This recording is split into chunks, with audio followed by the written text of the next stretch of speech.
तो सबसे पहले आपको फंडामेंटल्स में सबसे पहले ये पता होना चाहिए कि पार्टनरशिप क्या है। तो उसके लिए जो सेक्शन 4 है उसमें हमें डेफिनेशन दे रखी है। सेक्शन 4 के अंदर सेक्शन 4 में हमें बताया है कि पार्टनरशिप क्या होता है। पार्टनरशिप एक रिलेशन है लोगों के बीच में जिसमें वो प्रॉफिट्स को शेयर करते हैं और बिजनेस कैरी करते हैं और सब जने काम करते हैं या फिर कुछ जने बाकियों के बिहाफ पर भी काम कर सकते हैं। तो ये बेसिकली डेफिनेशन होगी, ठीक है। तो सेक्शन 4 को याद रखना है।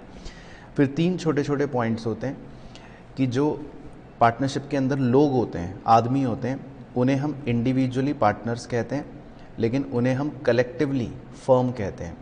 और जिस नाम के अंदर वो काम कर रहे होते हैं, मतलब जो बिज़नेस वो कैरी कर रहे होते हैं, उस नाम को फर्म नेम कहते हैं, ठीक है। तो 3 छोटे पॉइंट ये पता होने चाहिए।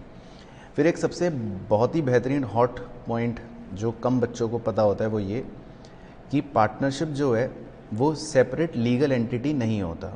मतलब अगर मान लो कि मेरी पार्टनरशिप फर्म ने कोई फ्रॉड करा और पुलिस मुझे जेल में पकड़ने के लिए आ गई, तो मैं बोल दूं कि मैंने थोड़ी ना फ्रॉड करा है, वो तो फर्म ने करा है, फर्म को पकड़ के ले जाओ। तो कानून कहेगा नहीं, फर्म और आप एक ही बात हो। तो कानून की नज़र में फर्म जो होती है वो सेपरेट लीगल एंटिटी नहीं होती फ्रॉम द पार्टनर्स, है ना। लेकिन अकाउंटिंग के नज़रिए से, मुंशीगिरी के नज़रिए से जब हम मुंशीगिरी करते हैं तो फर्म जो होती है वो एक सेपरेट एंटिटी मानी जाती है। तो जब हम अकाउंटिंग करेंगे वो बिज़नेस की अलग करते हैं, पार्टनर के नज़रिए से नहीं करते हैं, ठीक है ना। तो ये एक अच्छा पॉइंट है, इस पर क्वेश्चन पूछ लेता है। फिर उसके बाद आपको फीचर्स बेसिक वो पता होने चाहिए। वो सिंपल है कि कम से कम कितने लोग चाहिए पार्टनरशिप में, 2, और ज़्यादा से ज़्यादा कितने लोग हो सकते हैं, 50। अब ये ज़्यादा से ज़्यादा 50 लोग जो हो सकते हैं, मतलब जो मैक्सिमम 50 पार्टनर्स की लिमिट है, ये रूल आपको याद होना चाहिए कि ये किसने दे रखा है। ये कंपनीज मिसलीनियस रूल 2014 ने दे रखा है। हालांकि उससे 1 साल पहले कुछ और रूल था 2013 में, कंपनीज एक्ट 2013 में, हाँ कुछ और रूल था। उस समय लिमिट 100 की लगाई गई थी, लेकिन अगले साल चेंज करके उसको 50 कर दिया। तो अब हमारे लिए तो प्रैक्टिकली 50 ही है। बाकी अगर आपका दिमाग ख़राब है तो क्या आप पार्टनर बन सकते हो? नहीं। अगर आपको कानून से डिस्क्वालीफाई कर रखा है, मतलब आपने कभी ड्रग्स की स्मगलिंग करी थी और आपको जेल हो रखी है, तो आप अगर कानून से डिस्क्वालीफाइड हो तो क्या आप पार्टनर बन सकते हो? नहीं बन सकते। तो ये 2 लोग जो हैं ये पार्टनर नहीं बन सकते। बाकी जो माइनर है, जैसे आप छोटे छोटे मासूम बच्चे हैं ना, 18 वर्ष की आयु से कम वाले लोग, तो क्या आप पार्टनर बन सकते हो? बन सकते हो if all other partners agree and that too for the benefit of the firm. तो ये बात आपको ध्यान रखनी है कि माइनर जो है वो बन तो सकता है पार्टनर, लेकिन कब बन सकता है? बेनिफिट ऑफ द फर्म हो और बाकी सारे पार्टनर्स अगर एग्री करें तो बन सकता है। बाकी जब वो मेजर बन जाएगा, मतलब जब उसका बर्थडे आएगा, 18 साल वाला है ना, तो तब वो एक्सेप्ट या रिफ्यूज़ कर सकता है partnership in the firm with in 6 months. तो जब वो मेजर बन जाएगा तो फिर उसको पास 6 महीने का टाइम होता है कि भाई बता दो तुम्हें बनना है पार्टनर या नहीं बनना। अगर वो मना कर देगा तो फिर मना हो जाएगा, कह देगा नहीं नहीं मैं तो बनना चाहता हूँ, तो बन जाएगा, ठीक है ना। तो ये भी 1 नंबर के लिए इंपॉर्टेंट हो गया। बाकी छोटे पॉइंट्स हम आपको पता होंगे कि पार्टनरशिप में एक एग्रीमेंट होना ज़रूरी है। अब एग्रीमेंट क्या ये ज़रूरी है रिटन ही हो? नहीं, ऐसा ज़रूरी नहीं है। रिटन एग्रीमेंट भी चलेगा और ओरल एग्रीमेंट भी चलेगा। रिटन एग्रीमेंट जो होता है उसे आप क्या बोलते हो? पार्टनरशिप डीड बोलते हो, है ना। ये भी बात सिंपल हमें पता ही है। बाकी पार्टनरशिप में एक लॉफुल बिजनेस होना चाहिए, इस बात का हमें ध्यान रखना है। अगर हम सोचें कि चलो हम पार्टनर्स बन के ड्रग्स की स्मगलिंग कर लेते हैं तो फिर वो यहाँ पर कवर नहीं होएगा। बाकी पार्टनरशिप में प्रॉफिट का शेयरिंग भी होना बहुत ज़रूरी है, यानी कि पार्टनर्स होंगे तो प्रॉफिट को भी शेयर करेंगे। लेकिन इसमें एक बड़ा अच्छा पॉइंट है कि loss sharing is not compulsory. मतलब एक पार्टनर ऐसा भी हो सकता है जो ये बोल दे कि मैं तो लॉस नहीं लूँगा, ऐसा हो सकता है। तो उस पार्टनर को बोलते हैं पार्टनर इन प्रॉफिट्स ओनली।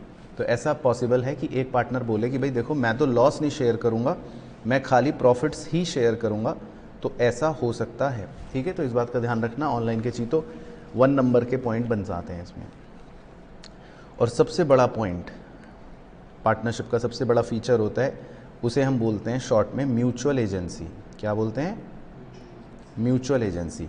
तो म्यूचुअल एजेंसी का मतलब ये होता है कि जो पार्टनर्स होते हैं वो एक दूसरे के बिहाफ पे काम कर सकते हैं। तो किसी दिन मैं अगर ऑफिस नहीं आऊँगा तो आप मेरे बिहाफ पे काम कर सकते हो, तो आप उस दिन मेरे एजेंट बन जाओगे। और किसी दिन अगर आप ऑफिस नहीं आए तो आपका काम मैं कर दूंगा उस दिन, तो उस दिन मैं आपका एजेंट बन जाऊंगा। तो पार्टनर्स के बीच में हमेशा प्रिंसिपल और एजेंट का रिश्ता होता है, ये बड़ी इंपॉर्टेंट बात है बस। ठीक है जी। अब पार्टनर्स के अधिकार क्या होते हैं, आपके पास क्या राइट्स हैं जी? तो देखो आपके पास ये राइट्स हैं, आप मैनेजमेंट में पार्टिसिपेट कर सकते हो, ऑब्वियसली आपसे पूछा जाएगा, मतलब मैं कोई भी डिसीजन आपसे बिना पूछे नहीं करूँगा। आप बुक्स इंस्पेक्ट कर सकते हो, यानी कि आप बुक्स ऑफ अकाउंट जो है उन्हें देख सकते हो कि वो सही हैं, गलत है, मैंने गड़बड़ तो नहीं करी है ना। आप बुक्स मंगवा सकते हो, जैसे ऑनलाइन का बच्चा कह रहा है कि सर मुझे बुक दिखाओ कि कहीं आप जर्नल एंट्री गलत तो नहीं कर रहे, कहीं आपने लेजर में पोस्टिंग गलत तो नहीं कर दी। तो उसके पास ये अधिकार है, तुम्हारे पास ये अधिकार है कि तुम बुक्स इंस्पेक्ट कर सकते हो। उसके अलावा आपका अधिकार है कि आप प्रॉफिट्स को शेयर कर सकते हो, वो तो है ऑब्वियसली करोगे ही। उसके बाद आपके पास अधिकार है कि अगर आपने पार्टनरशिप फर्म को एक लोन दिया है तो भाई साहब आपको इंटरेस्ट भी मिलेगा, और अगर रेट ऑफ इंटरेस्ट मेंशन नहीं है डीड पर तो 6% मिलेगा, है ना। ये भी बातें आपको वैसे तो पता ही हैं। बाकी पार्टनर जो है वो बिजनेस के इंटरेस्ट के लिए डिसीजन लेगा, वो उसका मतलब अधिकार है। और जो सबसे बड़ा अधिकार है आपके पास, आप किसी भी नए पार्टनर को फर्म में एडमिट होने से रोक सकते हो। तो अगर मान लो कोई नया पार्टनर फर्म में आना चाह रहा है और आपकी उससे सड़क पे लड़ाई हुई थी परसों, तो आप मना कर दोगे कि मैं इसको नहीं लेना चाहता, तो फिर वो नहीं आ सकता। तो कोई भी पार्टनर जो है, मतलब आप के पास ये अधिकार है कि आप उसको रोक सकते हो फर्म में आने से, है ना। ये आपका मेन अधिकार है। बाकी अगर आपको फर्म छोड़ के जाना है तो छोड़ के चले जाओ, वो भी आपका राइट है। बाकी पार्टनरशिप डीड तो आपको पता ही है क्या है, लेकिन हाँ इस पर एक क्वेश्चन कभी कभी पूछ लेता है, थोड़ा सा वो पता होना चाहिए कि पार्टनरशिप डीड की इंपॉर्टेंस क्या है। तो इंपॉर्टेंस बहुत सिंपल है कि भाई पहली बात तो ये कि इसके अंदर सभी पार्टनर्स की राइट्स, ड्यूटीज़, लाइबिलिटीज़ वगैरह लिखी हुई होती है। इसके अलावा अगर कोई झगड़ा हो जाएगा तो फिर उस झगड़े को हम आसानी से सुलझा सकते हैं, मतलब सॉर्ट कर सकते हैं पार्टनरशिप डीड अगर होगी तो। और इसके अलावा पार्टनरशिप डीड नहीं होती अगर, तो ये ध्यान रखना है उस केस में फिर कौन पिक्चर में आएगा, provisions of partnership act 1932 will apply, है ना। तो पार्टनरशिप डीड बना देना इसलिए थोड़ा सा मतलब सही रहता है, ये माना जाता है। बाकी क्या ये ज़रूरी है बताओ पार्टनरशिप डीड बनाना अंगद भाई? नहीं, कंपलसरी नहीं है। तो ये ध्यान रखना है कि it is not essential but desirable to have partnership deed. अच्छा, अगर पार्टनरशिप डीड नहीं बनी हुई तो फिर उस केस में हमें कुछ कानून के प्रोविजंस का याद रखना है। क्या क्या देखो, वो भी आपको पता होगा। प्रॉफिट शेयरिंग रेशो कैसे बटेगा पार्टनर्स में? इक्वल। इंटरेस्ट ऑन कैपिटल नहीं दिया जाएगा, इंटरेस्ट ऑन ड्राइंग नहीं लिया जाएगा, लेकिन पार्टनर को हम जो लोन पर इंटरेस्ट देंगे वो कितना देंगे? 6% पर एनम। और पार्टनर को जो हम इंटरेस्ट ऑन लोन देते हैं वो आपको पता होगा कि वो क्या होता है, एक चार्ज अगेंस्ट प्रॉफिट होता है, यानी कि चाहे फर्म को प्रॉफिट हो या लॉस हो वो हमें पे करना पड़ेगा। फिर पार्टनर को क्या सैलरी मिलेगी? नहीं मिलेगी। फिर क्या नया पार्टनर एडमिट हो जाएगा जब तक सब जने नहीं मानते? नहीं हो सकता, वो तो हमने राइट में पढ़ लिया था। तो मतलब क्लियर है यहाँ तक पार्टनरशिप डीड अगर साइलेंट है तो किन प्रोविजंस का ध्यान रखना है। फिर उसके बाद एक बहुत ही बढ़िया पॉइंट होता है लाइबिलिटीज़ का, पार्टनर्स के ऊपर क्या लाइबिलिटी हैं, ठीक है ना। तो पार्टनर्स के ऊपर 2 लाइबिलिटी हैं, ये आपको याद रखना है मेनली। तो देखो पहली लाइबिलिटी तो होती है कि जैसे मान लेते हैं हमारी पार्टनरशिप फर्म है और हमारा एक ज्वेलरी का बिजनेस है। अब पता चला कृष्ण ने पीछे वाली गली में अपनी पर्सनल एक ज्वेलरी की दुकान खोल ली और हमें पता भी नहीं है, मतलब हमें नहीं पता कि कृष्ण अपनी पर्सनल दुकान चलाता है वहाँ पे, यानी कि without the consent of other partners. और कृष्ण ने वहाँ पे करोड़ रुपए कमा लिए। तो बताओ कृष्ण उस 1 करोड़ रुपए का तुम्हें क्या करना पड़ेगा? वो 1 करोड़ रुपए तुम्हें अब हमें पे करने पड़ेंगे, ये लाइबिलिटी है तुम्हारी। तो अगर तुम हमारे साथ ज्वेलरी बिजनेस में पार्टनर हो तो तुम कोई कॉम्पीटिंग बिजनेस अगर कर रहे हो सेम नेचर का, हाँ आइसक्रीम बेचो हमें कोई दिक्कत नहीं है, ठीक है, मोमोज बेचो हमें कोई दिक्कत नहीं है, लेकिन अगर ज्वेलरी बेचोगे पीछे की दुकान में और हमें पता भी नहीं है विदाउट आवर कंसेंट, तो फिर वो सारे प्रॉफिट्स तुम्हें हमें लाके देने पड़ेंगे, ये लाइबिलिटी है। और दूसरी लाइबिलिटी कि अगर तुम हमारे बिजनेस का कोई एसेट यूज़ करते हो हमारी प्रॉपर्टी यूज़ करते हो या हमारी किसी ट्रांजैक्शन से अपना मुनाफा कमा लेते हो, अपना पर्सनल प्रॉफिट कमा लेते हो, तो फिर वो प्रॉफिट भी तुम्हें हमें फर्म को लाकर देना पड़ेगा, ये भी तुम्हारी लायबिलिटी है। तो मतलब 2 लायबिलिटियाँ हैं पार्टनर के ऊपर, इन्हें पढ़ लेना, क्योंकि बच्चा इसको इग्नोर करता है एग्ज़ाम में और एग्जामिनर चालू है, वो वही देगा एग्ज़ाम में जो आप इग्नोर करके जाओगे।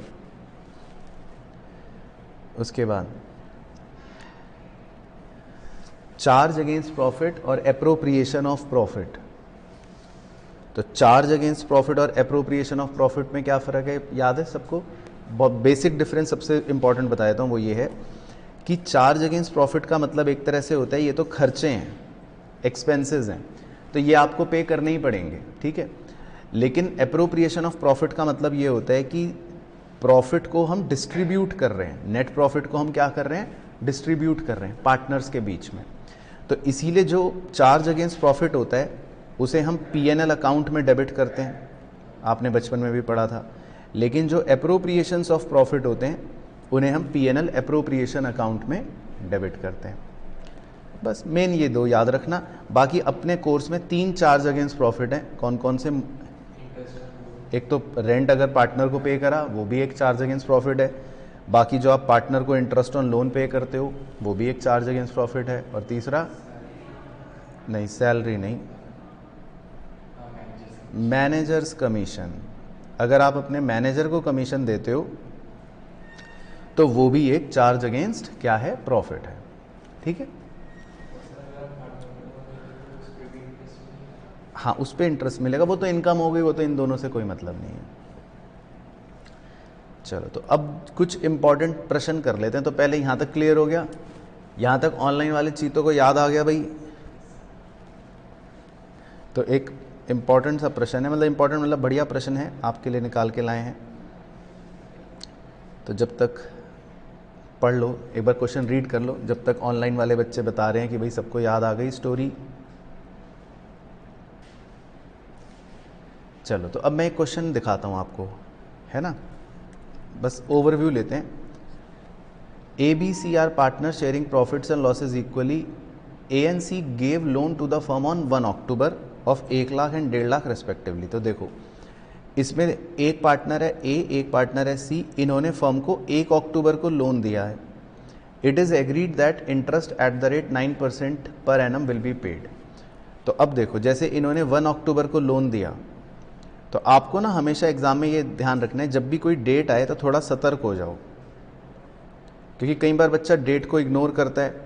अब डेट का रेलिवेंस है, तो अब आप जब 9% इंटरेस्ट कैलकुलेट करोगे तो कितना इंटरेस्ट निकलेगा, 6 महीने का निकालोगे आप, है ना। और इसी तरह जब इसका भी इंटरेस्ट निकालोगे तो 6 महीने का निकालोगे, तो निकाल सकते हो जल्दी से, कितना आएगा, 4500, और दूसरे का 6750। वेरी गुड, है ना। तो अपने को डेट को ध्यान से पढ़ना है। अब उसने लिखा है कि the books of firms are closed on 31 March every year. Interest on loan अभी पे करना बाकी है। Pass journal entries in the books of account of the firm and prepare loan account. तो देखो, बढ़िया क्वेश्चन है ना। अब जर्नल एंट्री बच्चे को कई बार नहीं याद होती, तो आपको जर्नल एंट्री में बता देता हूँ क्या क्या होती हैं इंटरेस्ट ऑन लोन पे करने की, वो याद रखना। देखो, सबसे पहले तो जब पार्टनर बैंक से लोन लेकर आते हैं, ये तो वो मतलब फर्म जो है लोन लेती है, सॉरी, तो एंट्री हो गई ये वाली, देखो, बैंक अकाउंट डेबिट, क्योंकि लोन लिया। 2, अब किससे लोन लिया, अमित से लोन लिया और चमन से लोन लिया, तो आप लोन को क्रेडिट कर दोगे, क्योंकि ये लोन लेना फर्म के लिए क्या क्रिएट कर रहा है, लायबिलिटी। ठीक है, पहली entry simple, bank account debit to loan. फिर उसके बाद जब 31 मार्च को हम इंटरेस्ट चार्ज करते हैं, तो इंटरेस्ट चार्ज करने की देखो एंट्री क्या होती है, interest on loan account debit. अब ये डेबिट क्यों हो रहा है, क्योंकि ये एक्सपेंस है ना। और फिर ये इंटरेस्ट हम लोन में ही क्रेडिट कर देते हैं। तो जो आपने इंटरेस्ट की फिगर बताई थी 4500 और 6750, वो सही बताई थी। अब इसको लोन में ही क्रेडिट करने का मतलब ये है कि हम अपने लोन की लायबिलिटी वापस बढ़ा रहे हैं। तो इसका मतलब फर्म को जो लोन फर्म ने लिया वो तो लायबिलिटी है ही है, साथ ही साथ फर्म को अब ये इंटरेस्ट भी देना पड़ेगा, तो ये भी लायबिलिटी है। तो मतलब अगर आप ध्यान से देखो तो लोन लेना भी लायबिलिटी है और उस लोन पर इंटरेस्ट हमें जो देना है वो भी लाइबिलिटी है, तो दोनों लाइबिलिटियाँ ही हैं दोनों एंट्रियों में, ठीक है जी, याद रखना है आपको एंट्री। और तीसरी एंट्री जो है वो मस्ट हो गई कि जो आपका एक्सपेंस होता है उस एक्सपेंस को साल के एंड में हम देखो कहाँ ट्रांसफ़र कर रहे हैं, पीएनएल में, तो उसकी एंट्री हो गई PNL account debit to interest on loan, ठीक है। ये हो गई 3 एंट्री, बस आपको ये याद रखनी है। फिर क्वेश्चन कहेगा लोन अकाउंट बना दो, तो लोन अकाउंट बनाना देखो कैसे करना है आपको, सिंपल। तो ये जो आपने 2 जर्नल एंट्री करी लाइबिलिटी बनाने वाली, इनकी पोस्टिंग करनी है। तो देखो जैसे एक अमित का लोन देख लो, वैसे दूसरे का भी बन जाएगा। सबसे पहले आप लिखोगे बाय बैंक, आपने 1 लाख रुपए का लोन लिया।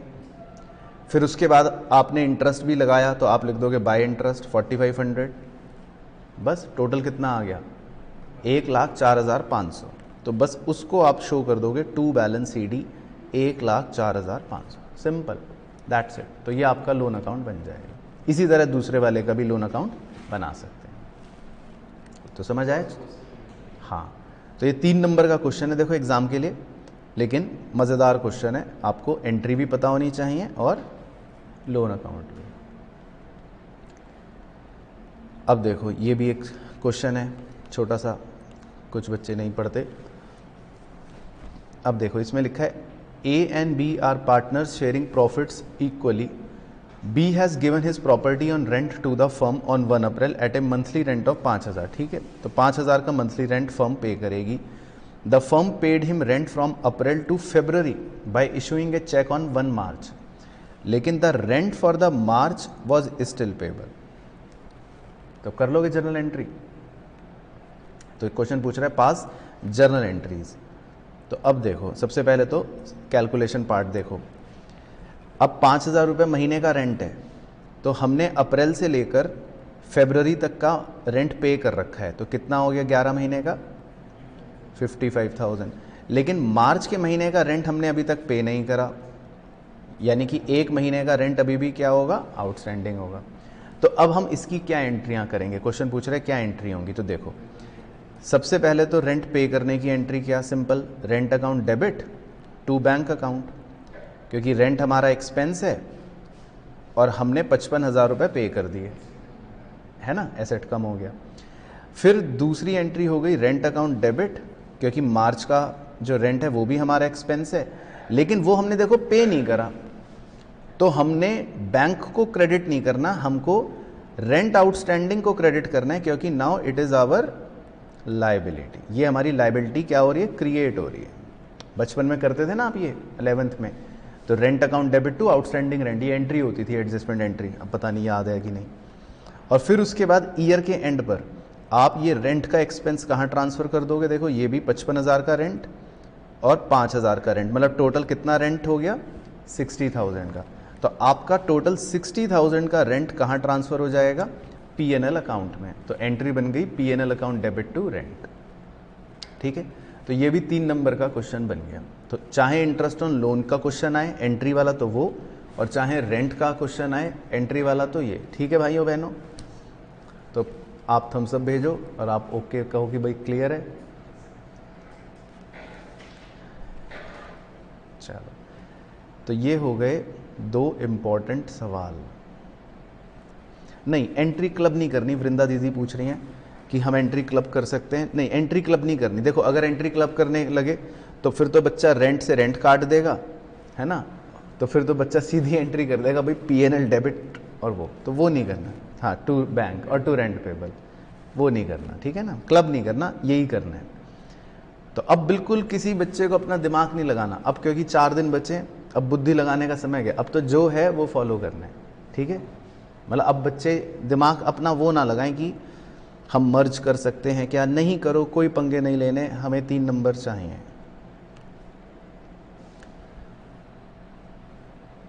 चलो, उसके बाद जो टॉपिक है वो मैंने इसलिए ऐसे बना के रख लिया, मैंने कहा कि ये तो बच्चा बच्चा गली मोहल्ले में जानता है पीएनएल अप्रोप्रिएशन अकाउंट बनाना, लेकिन फिर भी आपसे मुंह से सुन लेता हूँ जल्दी से कि डेबिट साइड में आप क्या क्या चीज़ें लिखते हो इसमें। इंटरेस्ट ऑन कैपिटल अगर पार्टनर को दोगे तो, इसके अलावा पार्टनर की सैलरी अगर पार्टनर को दोगे तो, इसके अलावा पार्टनर का कमीशन अगर पार्टनर को दोगे तो, और 2 जनरल रिजर्व या रिजर्व मतलब अगर कुछ पैसा आप अपने रिजर्व में ट्रांसफ़र करोगे तो ठीक है। क्रेडिट साइड पर बाय प्रॉफिट, वैसे एक्चुअल में ये नेट प्रॉफिट होना चाहिए, लेकिन अगर मान लो कोई चार्ज हैं आपके जैसे इंटरेस्ट ऑन लोन, तो वो इस प्रॉफिट में से पहले आपको पे करना पड़ेगा, क्योंकि वो चार्ज अगेंस्ट प्रॉफिट है ना, पहले आप उसको पे करोगे। हाँ, मैनेजर कमीशन, क्योंकि ये भी चार्ज अगेंस्ट प्रॉफिट है, तो ये भी है। और रेंट टू पार्टनर, अगर आपने कोई रेंट पे करा टू पार्टनर, वो भी चार्ज अगेंस्ट प्रॉफिट है, तो वो आपके पहले प्रॉफिट्स को वो कम करेगा, क्योंकि वो चार्ज अगेंस्ट प्रॉफिट है। हाँ, अगर कोई इनकम हो रही होगी तो वो आ जाएगी क्रेडिट साइड पर, जैसे इंटरेस्ट ऑन ड्राइंग। तो मतलब एक हम ब्रीफ स्ट्रक्चर बना रहे हैं, ज़्यादा कॉम्प्लेक्सिटी नहीं कर रहे, लेकिन P&L एप्रोप्रिएशन का आई होप सबको पता ही होगा कि इस तरह का स्ट्रक्चर रहेगा। टोटल आप कर देंगे और टोटल करके आपका जो बैलेंस बचता है वो होता है हमारा एक तरह से वो वाला डिस्ट्रीब्यूटेबल प्रॉफिट, जिसे आप ट्रांसफ़र कर देते हो कहाँ पर, या तो पार्टनर के कैपिटल अकाउंट में या करंट अकाउंट में, है ना। तो ये मतलब एक ब्रीफ स्ट्रक्चर है P&L एप्रोप्रिएशन का, आई होप वो सबको ही पता होगा, उस पर कोई लंबी चौड़ी मेरे बताने वाली बात वैसी नहीं है। अच्छा, अब एक क्वेश्चन देखते हैं। इसमें लिखा है जी, X and Y started business on 1 April with capital 5 lakh each, ठीक है। As the partnership deed both X and Y are to get monthly salary of 10,000 each, ठीक है। तो जब आप एग्जाम में क्वेश्चन पढ़ो तो थोड़ा सा मतलब ये मंथली, शंथली, क्वार्टरली, वीकली, ये सब शब्द होंगे, इन पे फोकस करना है आपको, ठीक है। क्योंकि मंथली सैलरी का मतलब ये होगा कि हम पूरे साल का निकालेंगे अब, तो मंथली सैलरी ऑफ 10,000 ईच का मतलब हो गया पूरे साल का 1,20,000। And interest on capital is 50,000 each, और इंटरेस्ट ऑन कैपिटल उसने हमें दे रखा है 50,000 ईच। इंटरेस्ट ऑन ड्राइंग्स दे रखी हैं एक्स की 3,000, वाई की 5,000। फिर कह रहे हैं during the year firm incurred a loss of 2 lakh, firm को 2 लाख का लॉस हुआ है साल के दौरान। पास द जर्नल एंट्रीज, तो पहले तो कह रहा है जर्नल एंट्रीज करो, ठीक है। And prepare P&L appropriation account. चलो, तो अब आप P&L एप्रोप्रिएशन एक बार आप बनाओ। चलो ठीक है, तो ऑनलाइन के चीतों ने तो किताब से देखकर सही आंसर चिपका दिया है, ठीक है। अंश का गलत आ रहा है। चलो, तो देखो अब ये बहुत ही बढ़िया क्वेश्चन है छोटा सा क्वेश्चन, देखो शक्ल से, लेकिन एग्ज़ाम में नंबर कटवा सकता है बहुत बच्चों के। चलो, तो मैं सिखा देता हूँ। देखो, एंट्री तो हम बाद में देखेंगे। P&L एप्रोप्रिएशन अकाउंट के अंदर बेसिकली देखो, बड़े ध्यान से देखो, इस बार हमारी फर्म को लॉस हुआ है, उसने बोला कि हमें लॉस हुआ है 2 लाख का, तो आपको लॉस हुआ तो इसीलिए डेबिट साइड पे लिखना पड़ेगा पहले 2 लाख, ये तो गिवन है ना, ये तो फिगर क्या है, गिवन। अब आपने IOC दे दिया होगा या लिख लिया होगा शायद, है ना, जोशबाजी में लिखा होगा ना। हाँ, तो बस ये ही मुझे गलती करवानी थी, मज़ा आ गया। अब ये क्वेश्चन जब आएगा एग्जाम में तो अब आप गलती नहीं करोगे, अब पढ़ो लॉजिक। अब आपको भी IOC नहीं देना, क्यों नहीं देना उसका लॉजिक है, अभी हम ऑलरेडी 2 लाख के लॉस पे हैं, फर्म ऑलरेडी अभी 2 लाख के लॉस में है। अब IOD जो है वो तो चलो फर्म की इनकम हो गई, तो उसको आपने क्रेडिट साइड पर लिख दिया होगा, वो तो आ गई 8,000। लेकिन क्या हमारे पास इतने सफिशिएंट पैसे हैं अभी कि हम पार्टनर्स को IOC दे सकें? नहीं है, तो आप इसमें IOC नहीं दे सकते, पढ़ो नोट। इनफैक्ट आपने शायद सैलरी भी लिख दी होगी तो वो भी नहीं दे सकते, आपके पास पैसे ही नहीं है उतने। तो सैलरी टू पार्टनर और interest are not allowed because firm had incurred loss. भाई बात समझ आ गई? तो आपका सिंपल बस लॉस बच जाएगा 1,92,000, खत्म, क्योंकि आपके पास पैसे ही नहीं है। आप कैसे दे रहे हो IOC और सैलरी? हाँ, या तो मेरे पास पैसे होते तो मैं IOC, हाँ हम तो पहले ही लॉस में, ठीक है, समझ आ गया ना पॉइंट। तो ये था इस क्वेश्चन में। बाकी एंट्री बस आपको दिखा देता हूँ, एंट्री खैर सिंपल होती है। एक एंट्री होती है जो हम लॉस को P&L एप्रोप्रिएशन में ट्रांसफ़र करते हैं, तो वो एंट्री हो गई P&L appropriation account debit to P&L, है ना, नेट लॉस लिखने की। उसके बाद जो हमने IOD लिया उसकी एंट्री होती है partner capital account debit to IOD, पहली एंट्री ये, और दूसरी entry IOD account debit to P&L appropriation account. तो मतलब ये दोनों एंट्रियां IOD की हैं, इंटरेस्ट ऑन ड्राइंग की, ठीक है। और फिर जो लास्ट में हमारा लॉस निकला था 1,92,000 का, जो एक्स और वाई को मिलेगा, तो X debit Y debit to P&L appropriation account. तो ये लॉस की डिस्ट्रीब्यूशन की एंट्री हो गई। ठीक है, बट आपको अच्छी चीज़ समझ आई कि किस बात का ध्यान रखना है ना। चलो, इसके बाद एक और क्वेश्चन है छोटा सा, वो देखते हैं। A and V are partners sharing profits in the ratio 3:2.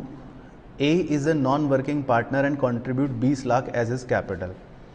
Vijay is working partner. The partnership deed provides for interest on capital 8% per annum and salary to every working partner. तो working partner एक तरह से विजय ही है, तो मतलब salary to विजय लिखना चाह रहा है वो इनडायरेक्टली, एट द रेट 8,000 रुपये पर मंथ, एक महीने की सैलरी है वो। Profit before providing interest on capital and partner salary for the year ended 31 March was 80,000। तो इस बार हमारे पास प्रॉफिट है 80,000 का। Show the distribution of profit. तो एक बार बनाओ P&L अप्रो जल्दी से, ऑनलाइन वाले बच्चे भी बनाओ भाई, जल्दी से बनाकर भेज, बताना कि हो गया। IOD की एंट्री कंबाइन मत करना दिव्या, पंगेबाजी नहीं करनी है एग्जाम में। हाँ मतलब कोई करने की, कंबाइन करने की ज़रूरत नहीं है। तो अब बताओ, इसमें स्टेप बताओ। चलो अब जितना सॉल्व हुआ आगे बढ़ने का समय है। उनका रेशियो निकालना पड़ेगा, वेरी गुड। तो आपने जब IOC निकाला होगा तो आपका IOC कितना आया, मतलब इंटरेस्ट ऑन कैपिटल निकला होगा 1,60,000, और सैलरी जो निकाली होगी वो कितनी निकाली, 96,000। तो अगर आप ये दोनों देखोगे वैल्यूज़, तो ये हो गई 2,56,000, और आपका प्रॉफिट कितना है आपके पास, खाली 80,000। तो इस टॉपिक का नाम है कि जब हमारे एप्रोप्रिएशंस ज़्यादा होते हैं अवेलेबल प्रॉफिट से, तो हमें इन एप्रोप्रिएशंस का रेशो निकालना पड़ता है ना। तो अब देखो, अब एप्रोप्रिएशंस का अगर आप रेशो निकालोगे तो वो रेशो मतलब कितना आएगा, 5:3। अगर आप इसका रेशो निकालते हो 1,60,96, तो इसको सॉल्व करोगे तो ये रेशो आएगा 5:3। तो आपको अपने अवेलेबल प्रॉफिट को अब 5:3 में डिवाइड करना पड़ेगा। मतलब ये जो हमारा 80,000 प्रॉफिट है ना, इसे आप 5:3 में डिवाइड करोगे तो इंटरेस्ट खाली 50,000 दोगे और सैलरी खाली 30,000 दोगे। ये इसमें बस कॉन्सेप्ट आपको याद रखना है ना। तो आप इंटरेस्ट 50,000 दोगे और सैलरी 30,000 दोगे। तो जब भी हमारे एप्रोप्रिएशंस ज़्यादा होते हैं तो हम एप्रोप्रिएशंस का रेशो निकाल कर प्रॉफिट को उस रेशो में बांट देते हैं। ठीक है, चलो अब इसके बाद जो छोटा टॉपिक है वो है इंटरेस्ट ऑन कैपिटल का, मतलब ये कैलकुलेशन बेस्ड टॉपिक है। तो इसमें आपको बहुत ही सिंपल सी कहानी याद रखनी है कि ये इंटरेस्ट ऑन कैपिटल जो है वो कैलकुलेटेड ऑन टाइम बेसिस। ठीक है ना, तो ज़्यादातर तो इसको हम टाइम बेसिस पर कैलकुलेट करते हैं। टाइम बेसिस का मतलब ये होता है कि अगर आपने कैपिटल 3 महीने तक रखी तो 3 महीने का इंटरेस्ट, फिर अगर वो चेंज हो गई, आपने उसको बढ़ा दिया या घटा दिया, तो फिर उस हिसाब से हम आगे इंटरेस्ट निकालते हैं। लेकिन इसमें जो इम्पोर्टेंट चीज़ ये आती है कि अगर हमारे पास कोई एडिशनल कैपिटल या विड्रॉल ऑफ कैपिटल नहीं है तो हम इस इंटरेस्ट को सीधा सीधा किस पर कैलकुलेट कर लेते हैं, ओपनिंग कैपिटल पर, है ना। तो आपको बस इसमें कॉन्सेप्चुअल वे में एग्जाम के लिए ये याद रखना है कि ओपनिंग कैपिटल काफ़ी टाइम पर नहीं दी होती, मिसिंग होती है। तो फिर आप ओपनिंग कैपिटल कैसे निकालोगे, तो देखो उसके लिए 2 तरीके हैं। अगर हम फिक्स्ड कैपिटल मेथड फॉलो करते हैं तो हमारा फॉर्मूला है ओपनिंग कैपिटल निकालने का, closing capital plus withdrawal of capital minus additional capital, तो आ जाएगा। लेकिन अगर हम फ्लक्चुएटिंग कैपिटल मेथड फॉलो करते हैं तो ओपनिंग कैपिटल निकालने का फॉर्मूला थोड़ा सा मतलब बड़ा हो जाएगा। Closing capital plus withdrawal of capital plus drawings plus IOD plus loss अगर है तो, minus additional capital minus partner की salary minus IOC minus profit अगर है तो फिर ओपनिंग कैपिटल आएगा। ठीक है, तो ये आपको याद रखना है। तो इसका यूज़ हो सकता है कभी कभी इंटरेस्ट ऑन कैपिटल कैलकुलेट करवाने के टाइम पर, कि ओपनिंग कैपिटल आपको बोल दे कि मिसिंग है या मतलब नहीं देगा, तो फिर आपको ओपनिंग कैपिटल खुद कैलकुलेट करना पड़ेगा। ये भी बात मतलब इम्पॉर्टेंट है एग्जाम के लिए, तो इसका ध्यान रखना है हमको। ठीक है, ये छोटा फॉर्मूला है। बाकी एक छोटा सा क्वेश्चन और है, ये भी देखते हैं। अब देखो इसमें क्या लिखा है, A and B have capital of 4 lakh and 2 lakh respectively and interest on capital is to be allowed at 6% per annum। तो आप 6% इंटरेस्ट अगर निकालोगे तो कितना आएगा? हाँ इधर आ जाओ, इधर नहीं लगेगी ठंड। तो इंटरेस्ट ऑन कैपिटल जो है वो हमें निकालना है 6% पर एनम। तो एक बार 6% जल्दी से निकाल के बताओ कितना आएगा? 4 लाख का और 2 लाख का 24,000 और 12,000। तो हमें इतना इंटरेस्ट ऑन कैपिटल देना है। लिखा है and net profit for the year was 30,000, लेकिन हमारे पास जो नेट प्रॉफिट है वो सिर्फ कितना है? 30,000। तो आपको जो इंटरेस्ट अगर आप देखोगे 24 और 12,000 ज़्यादा देना है, 36,000 है, लेकिन आपके पास प्रॉफिट कम है। तो अब हम क्या करेंगे? अगेन रेशियो में डिवाइड कर देंगे। तो 24 और 12 का रेशियो क्या बन गया? 2:1। तो हम 30,000 को 2:1 में देखो डिवाइड कर देंगे, तो इसे मिलेगा सिर्फ 20 और दूसरे वाले को मिलेगा सिर्फ 10। तो बेसिकली सेम कॉन्सेप्ट है जो अभी हमने पहले भी देखा, 2:1 में डिवाइड कर दिया, ठीक है।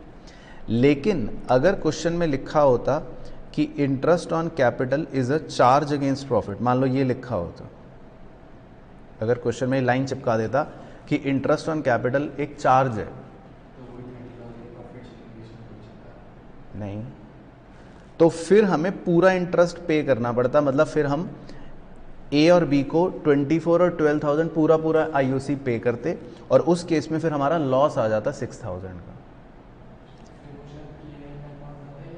इसी में बना देते और इसी में लॉस भी निकाल देते, लेकिन लॉस आ जाता, ये बात ध्यान रखना है। तो अगर इंटरेस्ट के बारे में वो बोल दे कि it is a charge against profit, then it is allowed whether firm incur profit और लॉस।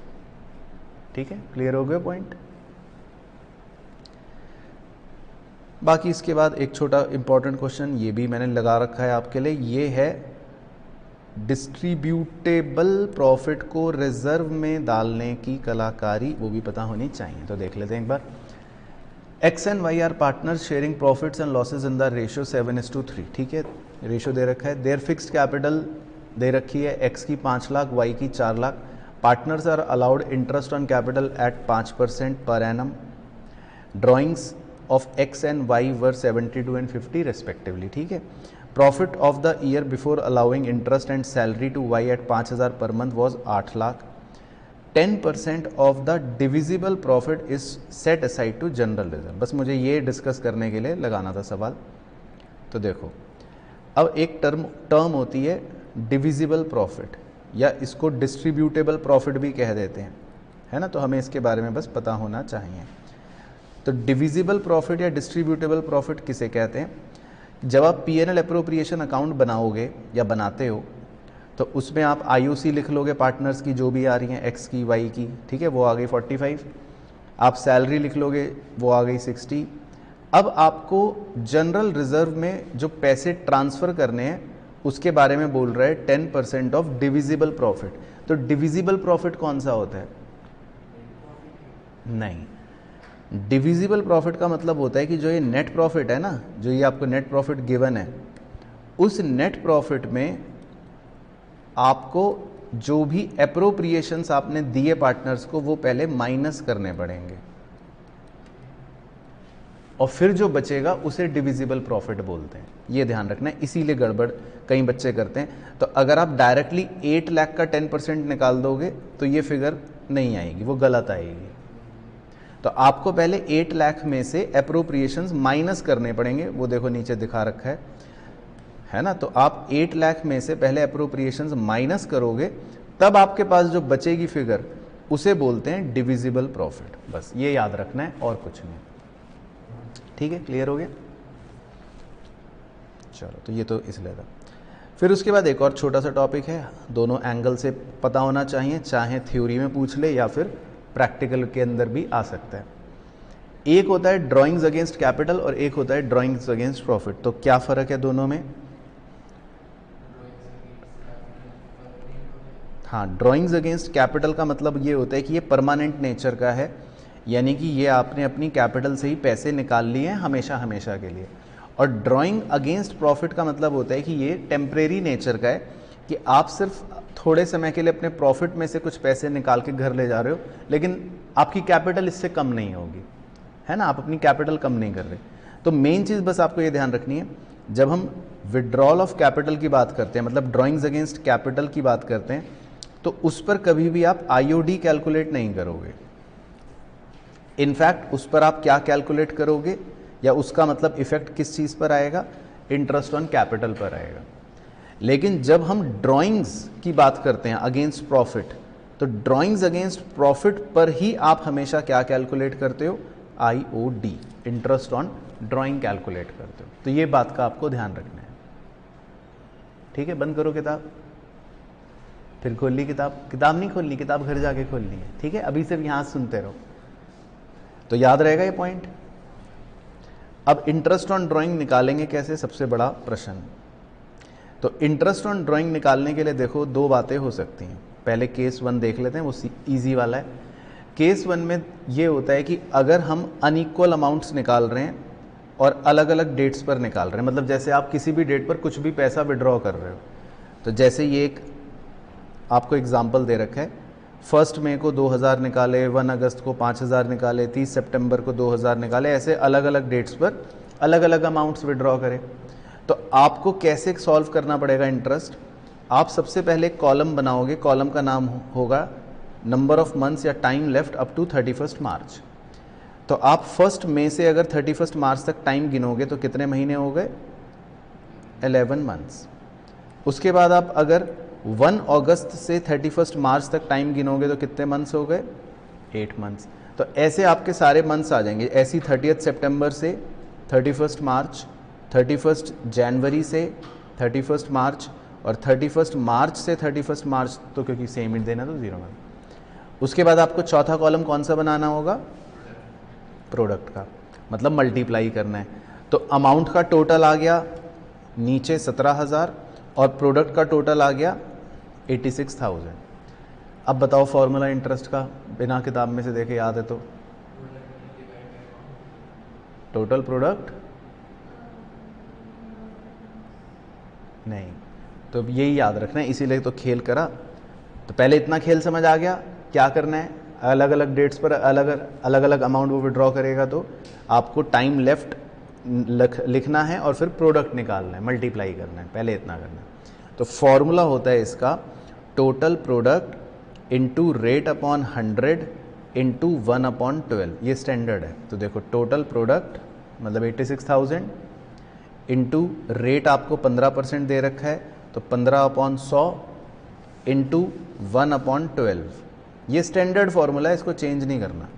तो बस आपका आंसर आ जाएगा। तो कितना आ गया इंटरेस्ट, 1075, ठीक है। तो ये याद रखना है, जब इररेगुलर ड्राइंग्स होती हैं तो इस तरह से हम निकालते हैं। दोबारा मुंह से बोल दो चाहे, total product into rate upon 100 into 1/12, ठीक है। फिक्स फॉर्मूला है, यही लगाना है प्रोडक्ट मेथड का।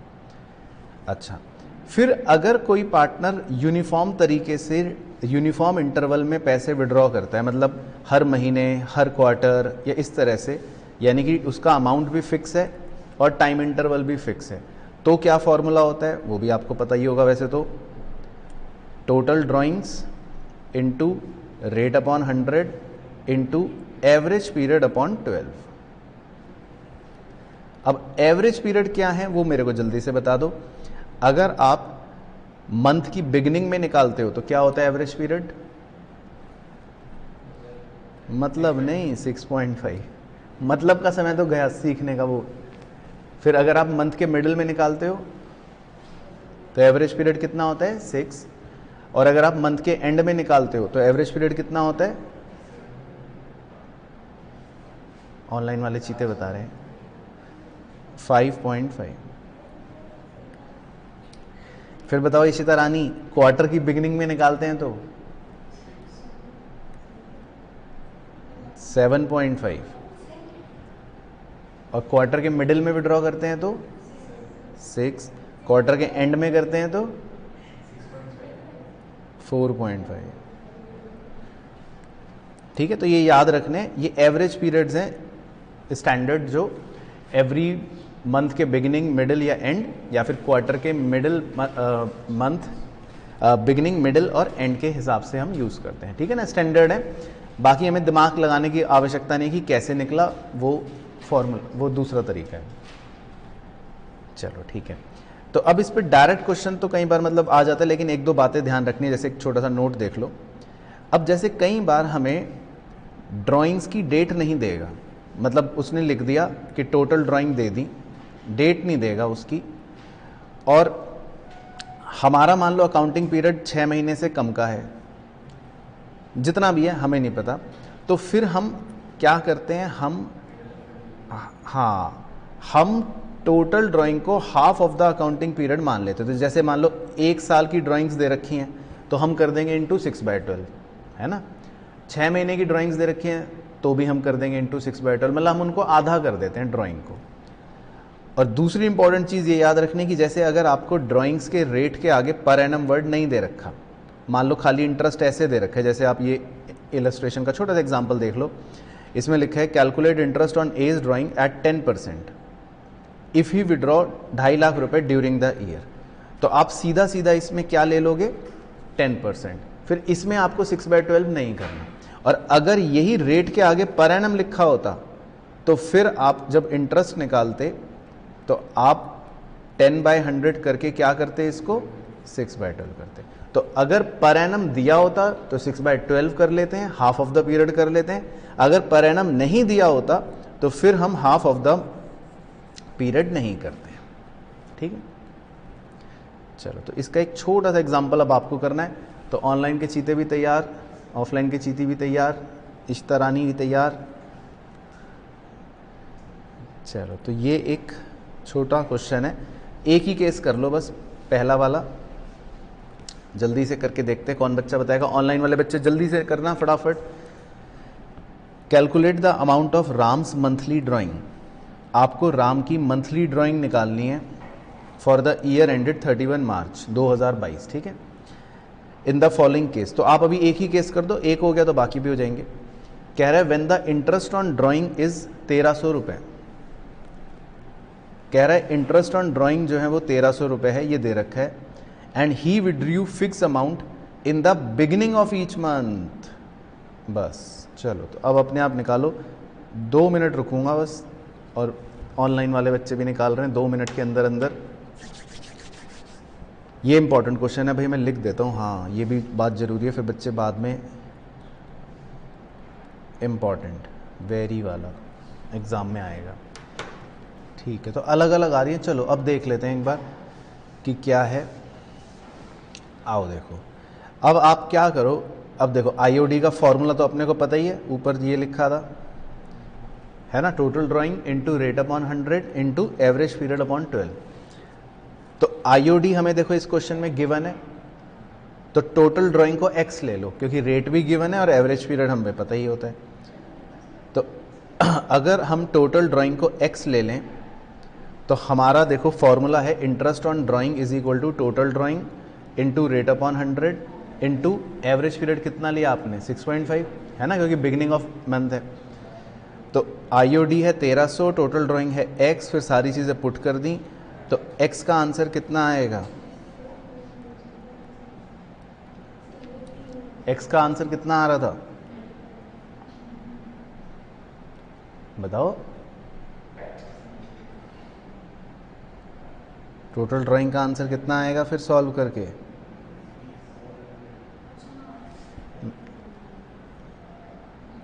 तीन लाख 12,000 अपॉन 13 करना कितना आया,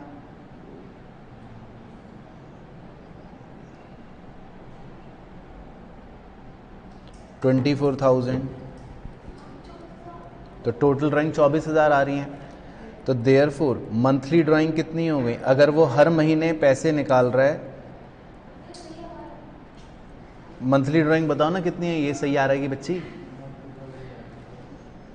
2,000 रुपये per month.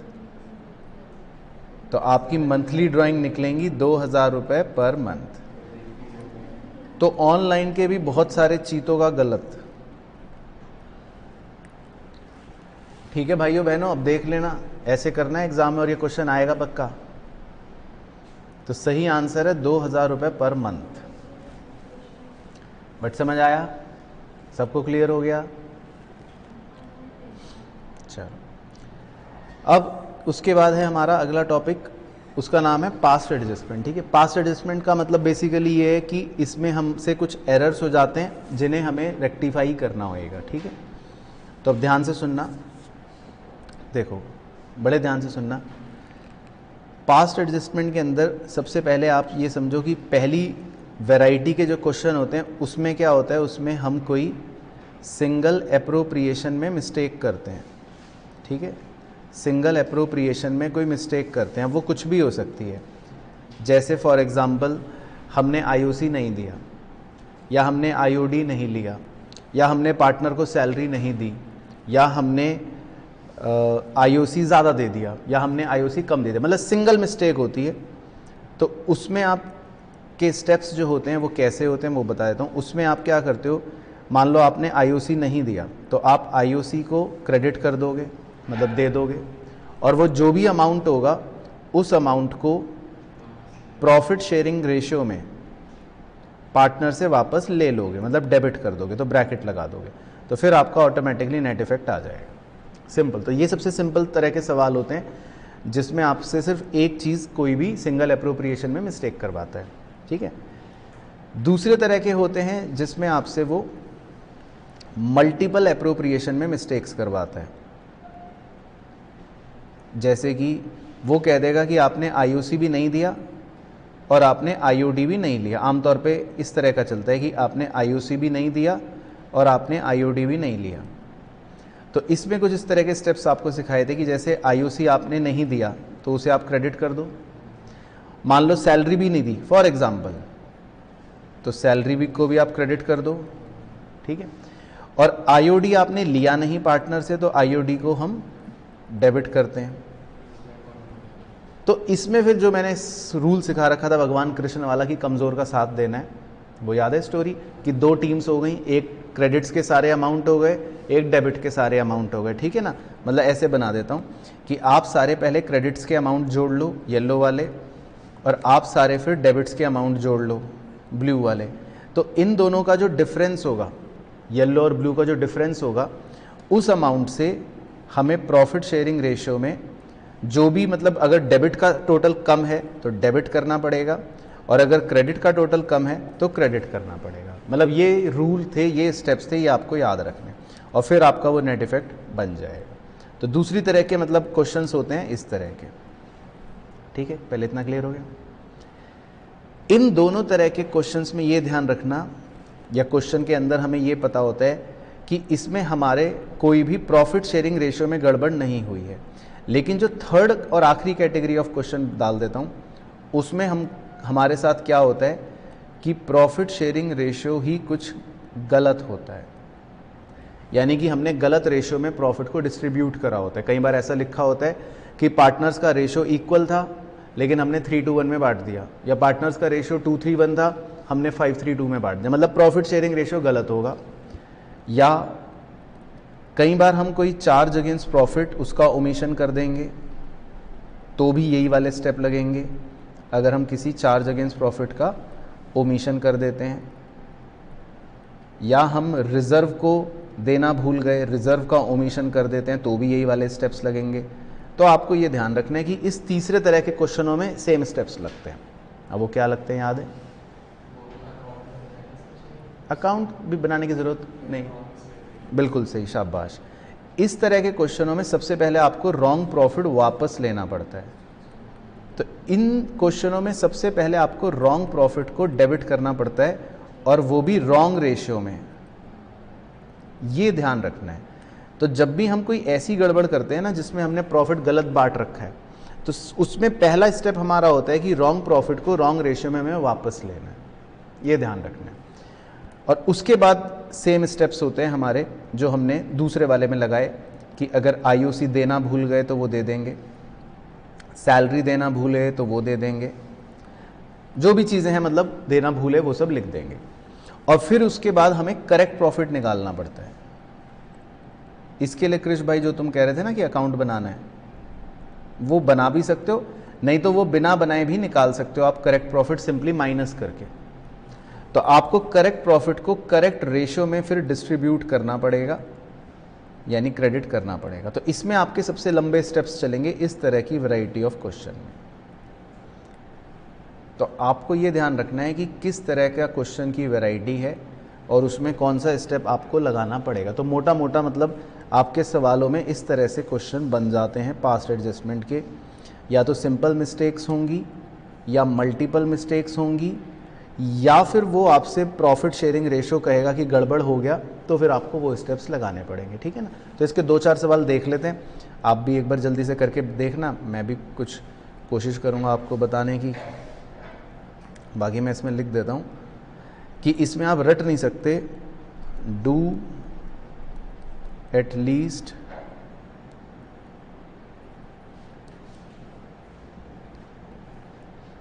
12 to 15 questions on this topic, ठीक है ना। तो आपको तभी खुद वैरायटी समझ आएगी, बाकी ऐसा नहीं है कि स्टेप्स आप सोचो कि हम रट लेंगे, थोड़ा मुश्किल है ना, लेकिन कॉन्सेप्ट वही है। तो अब जैसे एक क्वेश्चन ये है, ये देखते हैं जल्दी से, ये सिंपल वाला है। P&Q were partners sharing profits and losses equally, their fixed capitals were 1,00,000 and 50,000 respectively. The partnership deed provided for interest on capital at the rate 10% per annum. The profits were distributed without providing interest on capital, ठीक है। तो ये आपका कौन सा question है, आप variety बताओ, फर्स्ट वाला है ना, फर्स्ट वाला। तो इसमें हम सिर्फ IOC देना भूल गए, तो आप एक बार स्टेप्स बताओ बस सिंपल क्या होंगे। आप 10% इंटरेस्ट निकालोगे, वो आएगा कितना, 10,000 और 5,000, तो वो आपको क्या लिखना पड़ेगा, IOC क्रेडिट। तो मैं ऐसी शॉर्ट में करके दिखा देता हूँ।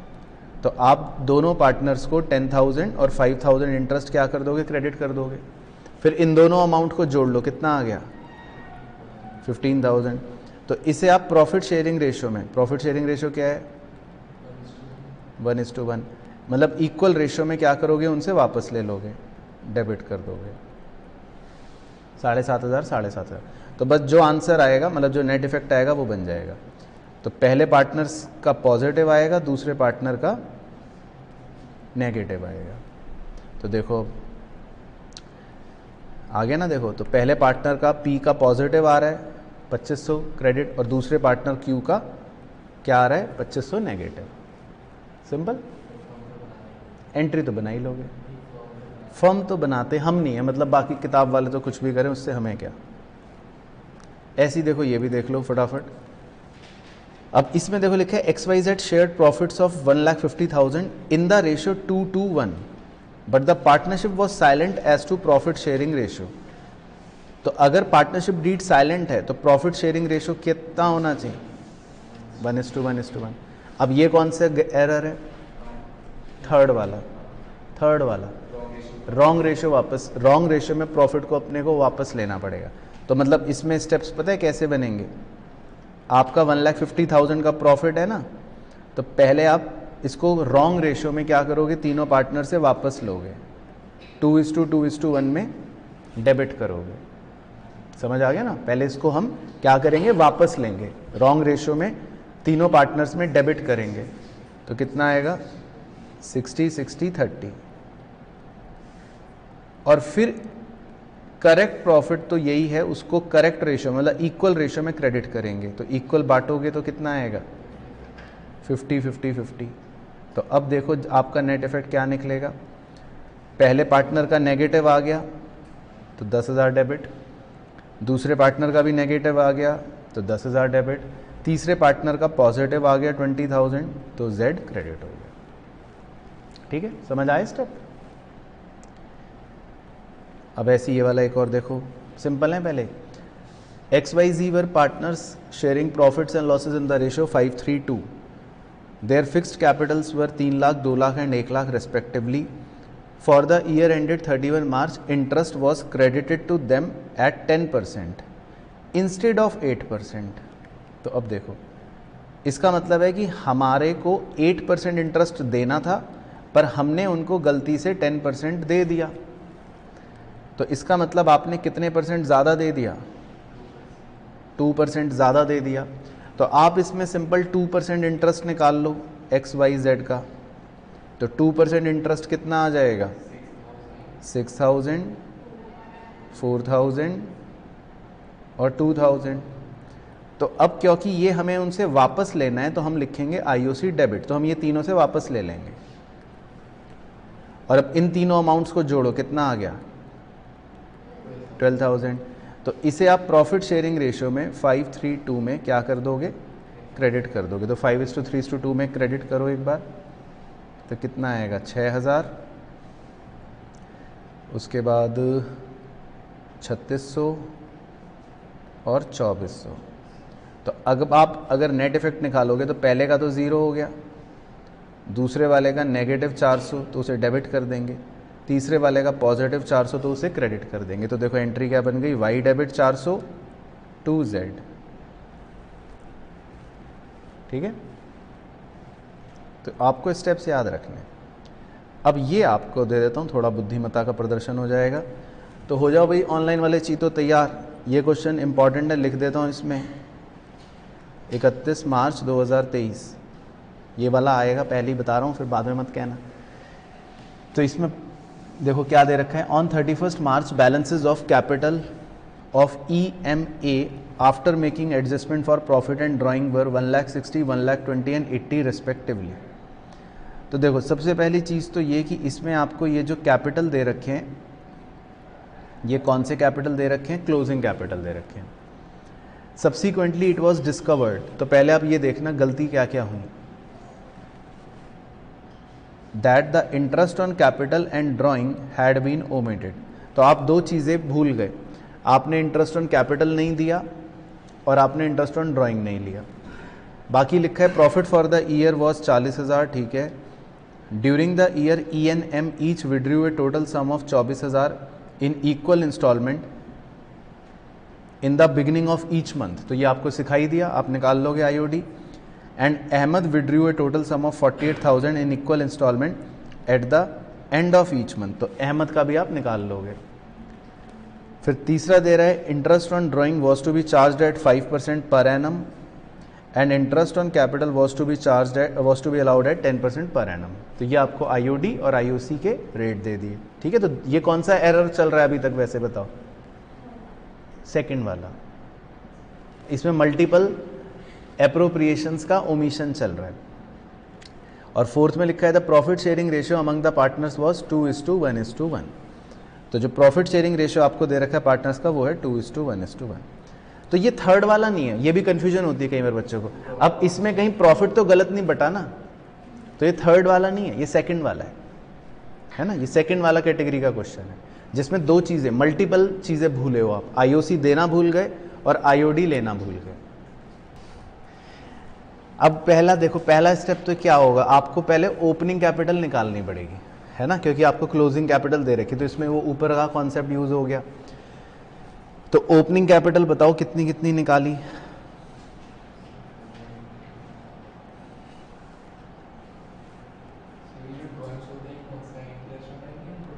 भाई ये तो नॉर्मल फ्लक्चुएटिंग मेथड है ना, जब कुछ नहीं बोलता तो हम तो यही मानेंगे कि ये फ्लक्चुएटिंग कैपिटल मेथड है। तो क्या फॉर्मूला था? देखो क्लोजिंग कैपिटल जो गिवन है प्लस ड्राइंग्स जो गिवन है माइनस प्रॉफिट। प्रॉफिट को आपने किस रेशियो में बांटा होगा? क्या रेशियो दे रखा है? देखो प्रॉफिट को 2:1:1 है ना। तो 40,000 को 2:1:1 में बांट दो, 20-10-10। तो आपकी ओपनिंग कैपिटल आपको ना पहले निकालनी पड़ेगी। तो ये आएगी 164, 134 और 118, ठीक है। मतलब स्टेप समझ आए ना आपको क्या है? तो आपका IOC जो निकलेगा इंटरेस्ट ऑन कैपिटल वो इसका 10% निकल जाएगा, 16,400, 13,400 और 11,800। ये तो हो गया IOC। फिर आप IOD निकालोगे। तो IOD निकाला था एवरेज पीरियड लगा के, तो वो कितना कितना निकला होगा? Very good. उन दोनों का तो 650 650 और अहमद का निकलेगा 1100। अहमद ने end of every month withdraw करा तो उसका एवरेज पीरियड होगा 5.5/12, और एलन और मोनू ने beginning of the month withdraw करा, उनका एवरेज पीरियड होगा 6.5/12। ठीक है, अब स्टेप बताओ कि वो एंट्री कैसे बनेगी, इसमें क्या स्टेप सिखाए थे? हाँ, इंटरेस्ट ऑन कैपिटल तो आप क्रेडिट करोगे 16,400, 13,400 और 11,800, और आईओडी आपने लिया नहीं है तो वो डेबिट करोगे 650, 650 और 1100। अब आप ये दोनों टीमों का टोटल करो कि क्रेडिट की टीम में कितने हैं, मतलब ये नीले रंग वाले कितने हैं, और ये डेबिट की टीम में कितने हैं, पीले रंग वाले। डेबिट का टोटल मैं कर रहा हूँ, क्रेडिट का आप करो, फिर उसका डिफरेंस निकालेंगे। कितना है क्रेडिट का? 41,600। ठीक है, क्रेडिट का टोटल है 41,600 और डेबिट का टोटल तो है 2,200, 22 नहीं 24, हाँ सॉरी 2,400, हाँ 2,400। तो अब देखो इन दोनों का जो डिफरेंस आया वो आया 39,200। तो हम 39,200 को 2:1:1 में क्या करेंगे? डेबिट, क्योंकि कौन सी टीम कमज़ोर है? डेबिट की, तो हमें कमज़ोर टीम का साथ देना है। तो अब 39,200 को बांटो ज़रा 2:1:1 में, 19,600 और 9,800 और 9,800। तो अब जो नेट इफेक्ट बनेगा वो तीनों पार्टनर्स का आंसर आ जाएगा। तो एक बार निकाल सकते हो जल्दी से।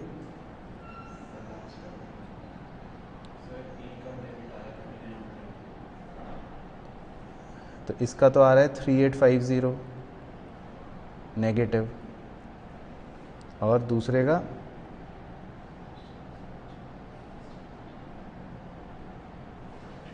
इसका आ रहा है 2950 पॉजिटिव, और लास्ट वाले का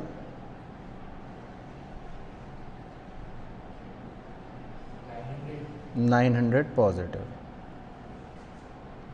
तो आपका मतलब जर्नल एंट्री क्या बनेगी? पहले वाले को डेबिट कर देंगे और दूसरे दोनों को क्रेडिट कर देंगे। मतलब आपको स्टेप समझ आ रहा है ना, स्टेप क्या अप्लाई करना है? तो देखो इसलिए क्या एंट्री बन गई, पहले वाले को डेबिट कर दिया 3850 और बाकी दोनों को क्रेडिट कर दिया 2950 और 900। अगर तुमने ये स्टोरी डाली, ठीक है, समझ आ रहा है, तो पहले भी पढ़ाई कर लो। तो स्टेप क्लियर हो गए? चलो ठीक है, तो ऑनलाइन वाले बच्चे भी आ गया। हाँ तो यही आ रहा है, सही है, ठीक है, वेरी गुड। ठीक है भाइयों बहनों, स्टेप्स याद रखना, और मैंने देखो सॉल्व भी कर दिया। तो आंसर आपका यही बनेगा, ई डेबिट 3850 टू M2A। तो दोबारा से स्टेप बता देता हूँ क्या है, दोबारा से सुन लो। आईओसी देना भूल गए तो आईओसी क्रेडिट, आईओडी लेना भूल गए तो आईओडी डेबिट, पहले वो लिख लिया, फिर दोनों का डिफरेंस निकाल लिया, दोनों का डिफरेंस का अमाउंट आ रहा है 39,200। तो 39,200 को 2:1:1 के मतलब उनके प्रॉफिट शेयरिंग रेशियो में डेबिट कर देंगे, कमज़ोर टीम का साथ देना है। चलो कृष बाबू, अब ये वाले में हाथ आजमाओ। चलो ये पढ़ लेते हैं, पढ़ के फिर एनालाइज करते हैं, फिर बताते हैं कि क्या है। ABC were partners, their capital were 30, 20, 10 respectively. According to the deed they were entitled to IOC at 5%, ठीक है। B was entitled to draw a salary of 500 per month, तो 500 पर मंथ का मतलब 6,000, ठीक है। C was entitled to a commission of 5% on the profit after charging interest on capital but before charging salary। तो मतलब profit में से पहले आप इंटरेस्ट माइनस कर दोगे और फिर 5% कमीशन निकालोगे। Net profit for the year was 30,000 distributed in the ratio of capital without providing any of the above adjustments. The profits were to be shared in the ratio 5:3। तो ये बताओ कि ये कौन सी वैरायटी का क्वेश्चन हो गया? थर्ड वाला, क्योंकि इसमें हमने रेशियो गलत बांटा है। मतलब हमारा रॉन्ग रेशियो जो है, गलती से हमने कैपिटल के रेशियो में बांट दिया। कैपिटल का रेशियो क्या है? 3:2:1। तो इसका मतलब ये है कि इस क्वेश्चन में हमने गलती से 3:2:1 में रेशियो में प्रॉफिट को बांट दिया है, जबकि सही रेशियो होना चाहिए था 5:2:3। तो ये आपका बेसिकली टाइप 3 का सबसे इंपॉर्टेंट क्वेश्चन है। इनफैक्ट मतलब इस पर तो एक तारा और लगा देता हूँ एक्स्ट्रा इस बात का कि बहुत ज़्यादा इंपॉर्टेंट है, क्योंकि बिल्कुल पिक्चर परफेक्ट क्वेश्चन है। आपने गलत रेशियो में भी बांटा, प्लस आप 3 चीज़ें देना भूल गए। आईओसी नहीं दिया, बी को सैलरी नहीं दिया, और सी को कमीशन नहीं दिया। आईओडी तो खैर इसमें है ही नहीं। तो मतलब 3 एप्रोप्रिएशंस देना भूल गए और प्रॉफिट भी गलत बांट दिया। तो मतलब ये बिल्कुल इसको बोलते हैं पिक्चर परफेक्ट क्वेश्चन, कि ये प्रॉपर क्वेश्चन है जो होना चाहिए कॉन्सेप्ट के हिसाब से। तो देखो दिल्ली 2010 में आया था, और अब ये कब आएगा? मार्च 2023 में। चलो तो इसके स्टेप्स बता दो बस, बाकी सॉल्व तो नहीं करवाता। स्टेप बताओ क्या होंगे। उससे भी पहले पहला स्टेप, हाँ, तो सबसे पहले हम जो रॉन्ग प्रॉफिट है वो वापस लेंगे। तो ये 30,000 है ना, 30,000 प्रॉफिट, इसे हम रॉन्ग रेशियो में 3:2:1 में डेबिट करेंगे। तो देखो पहला स्टेप जो होगा ना, वो कुछ इस तरह का होगा, रॉन्ग प्रॉफिट डेबिट, वापस ले लेंगे। तो हम अपने 30,000 रुपये के प्रॉफिट को 3:2:1 में देखो रॉन्ग रेशियो में वापस ले रहे हैं। तो कितना कितना ले लिया डेबिट? 15, 10 और 5। अगले स्टेप्स क्या होंगे? आईओसी देना भूल गए थे तो आईओसी क्रेडिट कर दिया, सैलरी देना भूल गए थे तो सैलरी क्रेडिट कर दिया, कमीशन देना भूल गए थे तो कमीशन को भी क्रेडिट कर दिया। ये आपके स्टेप्स हो गए। और आखिरी स्टेप होता है कि हमें अब करेक्ट प्रॉफिट निकालना पड़ेगा, और उस करेक्ट प्रॉफिट को करेक्ट रेशियो में डिवाइड करना पड़ेगा। अब करेक्ट प्रॉफिट कैसे निकालोगे? क्रिश तुम पूछ रहे थे ना कि सर अकाउंट बनाना है क्या? नहीं, आपके पास 30,000 के प्रॉफिट्स थे, उसमें से, हाँ, उसमें से माइनस कर दो ये आईओसी, माइनस कर दो ये सैलरी, माइनस कर दो ये कमीशन। तो देखो कितना बचेगा, करना ज़रा। 30,000 में से माइनस करना 3,000, माइनस करना 6,000 21, और माइनस करना 1350 19,650। हाँ, तो आप 19,650 को करेक्ट रेशियो में क्रेडिट कर दोगे, ये फिगर्स आ जाएंगी। तो बस फिर आपका नेट इफेक्ट जो भी निकलेगा, मतलब ये निकल जाएगा। ठीक है ना? तो आप स्टेप्स पे फोकस करो, बाकी मैथमेटिकल कैलकुलेशन तो मतलब अभी हम टाइम वेस्ट क्यों करें। बट आपको स्टेप समझ आ गया? तो पहले रॉन्ग प्रॉफिट वापस लेना है, स्टेप 1। फिर आईओसी नहीं दी, सैलरी नहीं दी, कमीशन नहीं दिया, वो क्रेडिट कर देंगे। फिर करेक्ट प्रॉफिट निकालेंगे 19,650, उसे करेक्ट रेशियो में क्रेडिट कर देंगे। ठीक है, चलो तो ये प्रैक्टिस कर लेना एक बार। बट मैंने कोशिश करा सारी वैरायटी कवर करने की। ठीक है जी।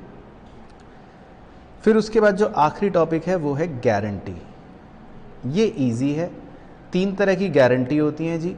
पहली कौन सी? जो पार्टनर गारंटी देता है किसे? फर्म को। दूसरी होती है जिसमें फर्म का मतलब हो गया अदर पार्टनर्स, वो गारंटी देते हैं किसको? किसी एक पार्टनर को।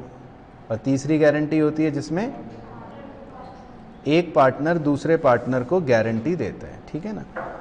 तो यही इनकी रैंकिंग होती है। अगर किसी सवाल में मल्टीपल गारंटी हो तो आप सबसे पहले नंबर 1 वाली फॉलो करोगे, फिर नंबर 2, फिर नंबर 3। तो एक आध सवाल देख लेते हैं जल्दी से। जैसे ये है, P&Q were partners sharing profits in the ratio 5:3. On 1 April they admitted R as new partner for 1/8 share in the profits. चलो तब तक कोई एक बच्चा न्यू प्रॉफिट शेयरिंग रेशियो निकालना जल्दी से।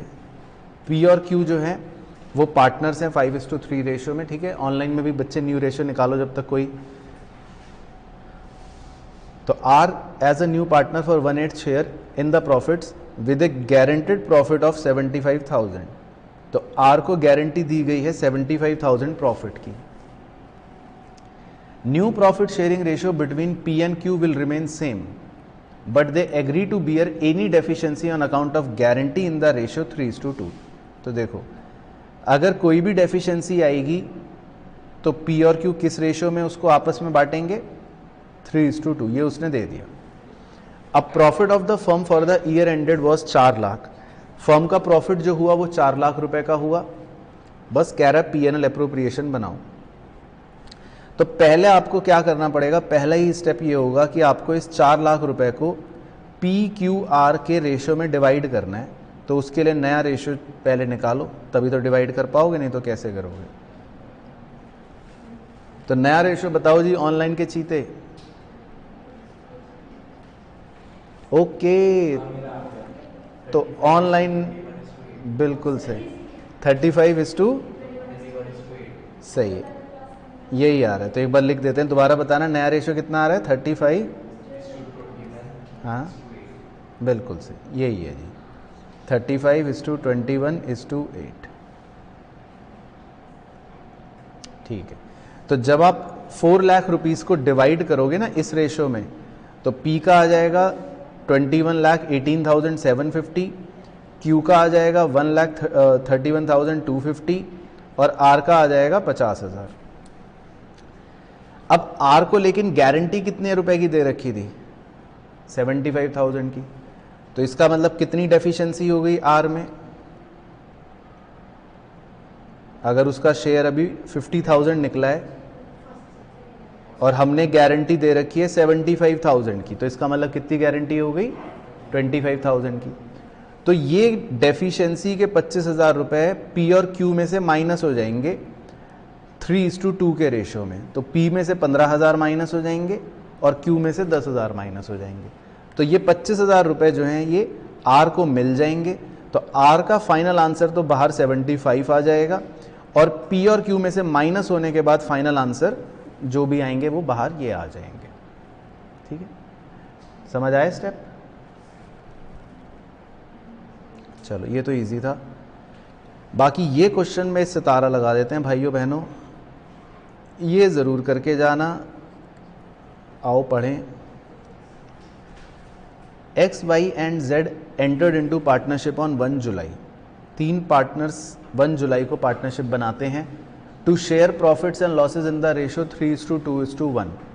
X guaranteed that Z share of profit after charging interest on capital at 6% per annum would not be less than 36,000 per annum। ठीक है, तो X ने Z को गारंटी दी है कि भाई तुम्हारा शेयर 36,000 रुपये पर एनम से कम नहीं होगा। The capital contributed bye X 2 lakh, Y 1 lakh, Z 1 lakh. ठीक है, the profit for the year ended was 1,38,000। PNL approve. चलो बनाओ जल्दी से। हाँ बिल्कुल सही। तो IOC निकलेंगे 9 मंथ के हिसाब से 9,000 और 4,500 और 4,500। तो इसमें बस यही बात का मतलब ध्यान रखना है कि पार्टनरशिप उन्होंने 1 जुलाई को स्टार्ट करी है ना, तो इसका मतलब आपको इंटरेस्ट 9 मंथ्स के ही लेना पड़ेगा। तो 9 मंथ्स के IOC कितने कितने आएंगे? 9,000, 4,500 और 4,500। ठीक है ना, तो आपका 18,000 कितना हो गया? IOC हो गया। बिल्कुल सही। बाकी नेट प्रॉफिट हमको दे ही रखा है 1,38,000। तो कितना बचेगा डिविजिबल प्रॉफिट? 1,20,000। तो इसको आप 3:2:1 में बांटना, कितना कितना आया? 60, 40 और 20। और हमने Z को गारंटी मतलब दे रखी है, तो Z में कितनी डेफिशिएंसी आएगी?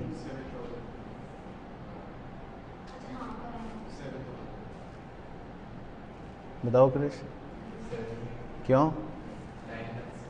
हाँ वेरी गुड। तो यही ध्यान रखना है। तो जो हम गारंटी भी देते हैं Z को 36,000 पर मंथ की, तो वो 36,000 मतलब पर एनम की सॉरी जो गारंटी भी है ना, वो भी 9 मंथ्स में कन्वर्ट की जाएगी। तो मतलब माना यह जाएगा कि Z को हम कितनी गारंटी दे रहे हैं, 27,000 की। इस बात का ध्यान रखना है। तो इसीलिए Z में सिर्फ डेफिशिएंसी आपकी कितनी होगी, ओनली 7,000, ये ध्यान रखना है। तो देखो आपने कितने कितने फिगर्स बताए थे, 60, 40 और 20। तो Z में डेफिशिएंसी कितनी मानी जाएगी, सिर्फ 7,000। और ये 7,000 की डेफिशिएंसी किसने कहा था कि मैं बियर करूंगा, X ने कहा था। तो X में से माइनस कर देंगे। तो इसीलिए फाइनल आंसर देखो क्या बन रहे हैं, X का 53, Y का तो चलो 40 है और Z का 27। तो मतलब ये ध्यान रखना है कि गारंटी भी अगर फर्म बीच में स्टार्ट हुई है तो वो भी 9 महीने की ही बन जाएगी। क्लियर हो गया पॉइंट। उसके बाद आखिरी क्वेश्चन, नहीं आखिरी नहीं सॉरी, सेकंड लास्ट क्वेश्चन, ये भी इंपॉर्टेंट है। TMH are partner sharing profits in the ratio 2:2:1। Tarun guaranteed minimum profit of 80,000 per annum, ठीक है। The net profit for the year ended is 50,000। तो ये मतलब क्यों करवा रहा हूँ, दिखा रहा हूँ क्वेश्चन, ध्यान से देखना। अब इसमें टी पार्टनर जो है इसको हम गारंटी दे रहे हैं कि तुम्हें कम से कम 80,000 रुपये मिलेंगे, और फर्म को ही कितना नेट प्रॉफिट हो रहा है, सिर्फ 50 का।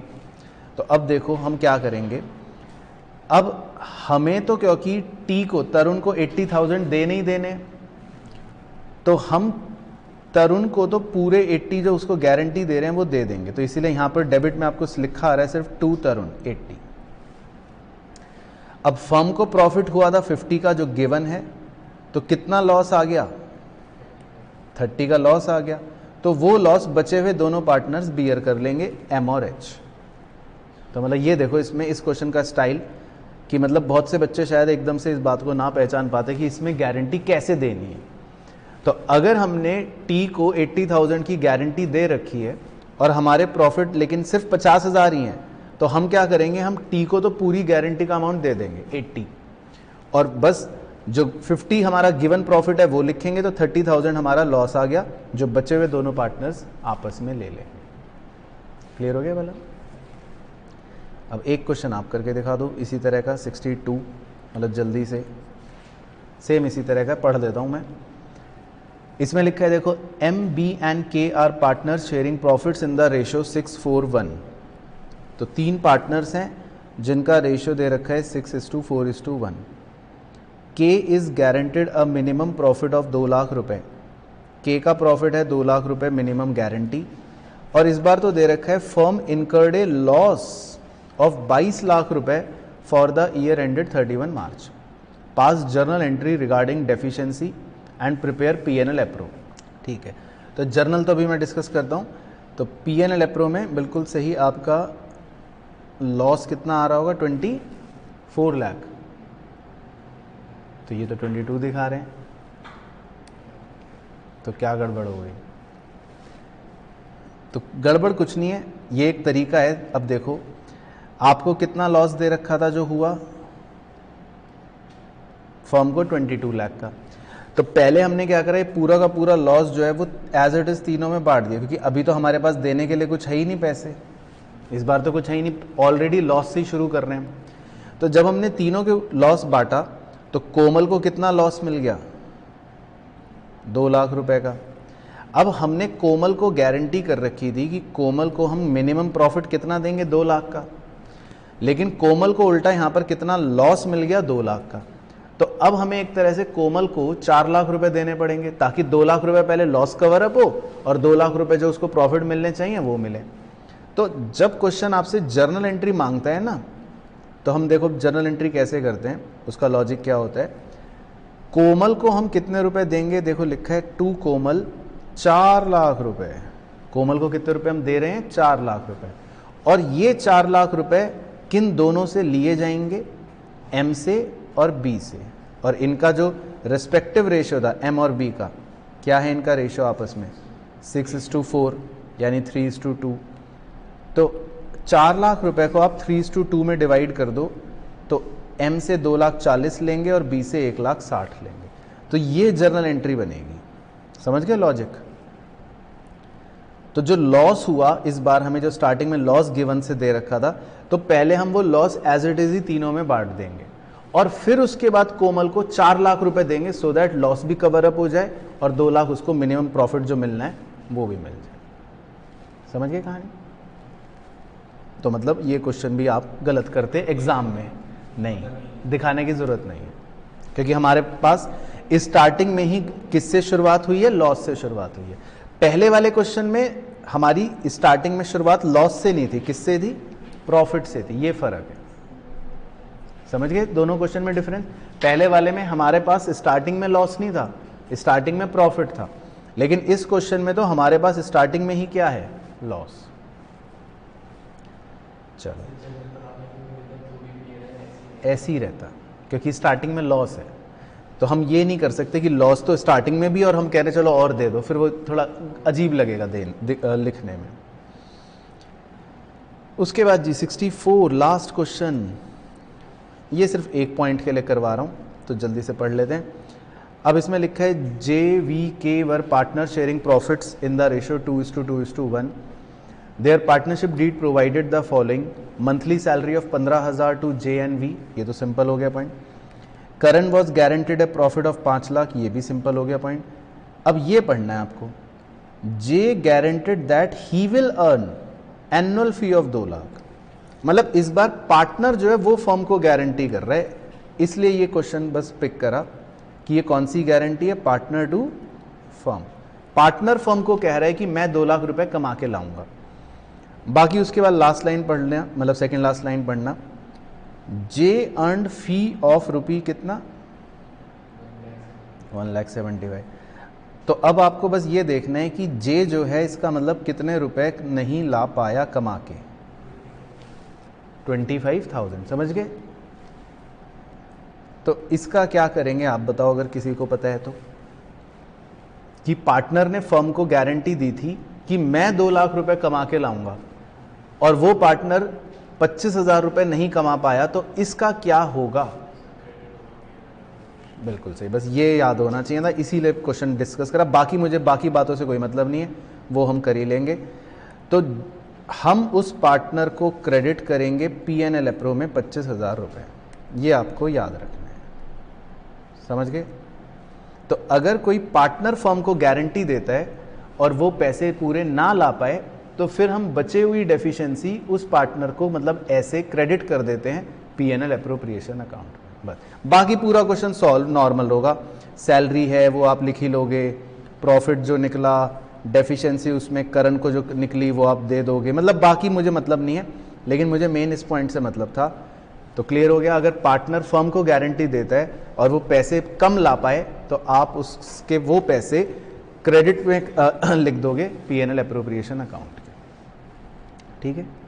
तो समझ आया खेल? चलो, तो मतलब यहां पर मैं कह सकता हूं कि मतलब जितने इंपॉर्टेंट क्वेश्चन थे पहले चैप्टर के विद कॉन्सेप्ट वो कवर हो रहे हैं। ठीक है? तो अब हम शुरू करते हैं जी क्वेश्चन नंबर 1 से। Calculate interest on drawing if the partner withdrew 6,000 eight the end of each quarter. तो देखो 1 नंबर का क्वेश्चन कि पार्टनर जो है 6,000 रुपए हर क्वार्टर के एंड में विड्रॉ कर रहा है। The rate of interest on drawing is 10% per annum and the accounting period is 1 जनवरी टू 31 दिसंबर।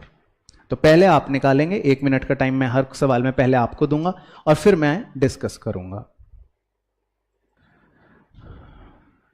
चलो, तो बच्चों ने क्या निकाला होगा? तो उसने 6,000 रुपए हर क्वार्टर के एंड में विड्रॉ करे। तो अगर आप साल की पूरे 1 साल की बात करते हो तो 1 साल में कितने क्वार्टर हो गए? 4 क्वार्टर हो गए। तो उसकी टोटल ड्राइंग हो गई 24,000 रुपए इंटू रेट अपॉन 100 इंटू, अब एवरेज पीरियड क्या होता है जब वो एंड ऑफ द क्वार्टर में विड्रॉ करता है? तो 4.5। तो आपको 4.5 डिवाइड बाय 12 करना है। तो इसको सॉल्व करके क्या आ जाएगा? 900। तो सही आंसर है 900। ठीक है ना? चलो, question number 2। On 31 March 2013 closing capital of ABC showed a balance of 20, 18 and 12 respectively. तो ये तीनों पार्टनर्स की हमको क्लोजिंग कैपिटल दे रखी है। The profit for the year ended was 36,000 and the partners drawings had been A 3600, B 4500, C 2700. Calculate opening capital. तो अभी थोड़ी देर पहले हम बात कर ही रहे थे कि क्वेश्चन आपको कहेगा ओपनिंग कैपिटल निकालो, तो फटाफट निकालो. 1 मिनट का समय आपका शुरू होता है अब. तो सब बच्चे सुर से कह रहे हैं सी. तो कैसे निकाला होगा आपने? क्लोजिंग कैपिटल जो भी दे रखी है उसमें आप क्या ऐड कर लेते हो? ड्राइंग्स को ऐड कर लेते हो और तीनों में से प्रॉफिट को निकाल के आप माइनस कर लोगे. परफेक्ट. तो सही आंसर आ जाएगा ऑप्शन सी. ठीक है, तो 2 नंबर तो हो गए. इसके बाद question number 3. which account is to be recorded on the debit side for charging the interest on partners loan? जब हम पार्टनर लोन चार्ज करते हैं, मतलब उसका इंटरेस्ट चार्ज करते हैं, तो डेबिट में क्या रिकॉर्ड करते हैं? बताइए जी.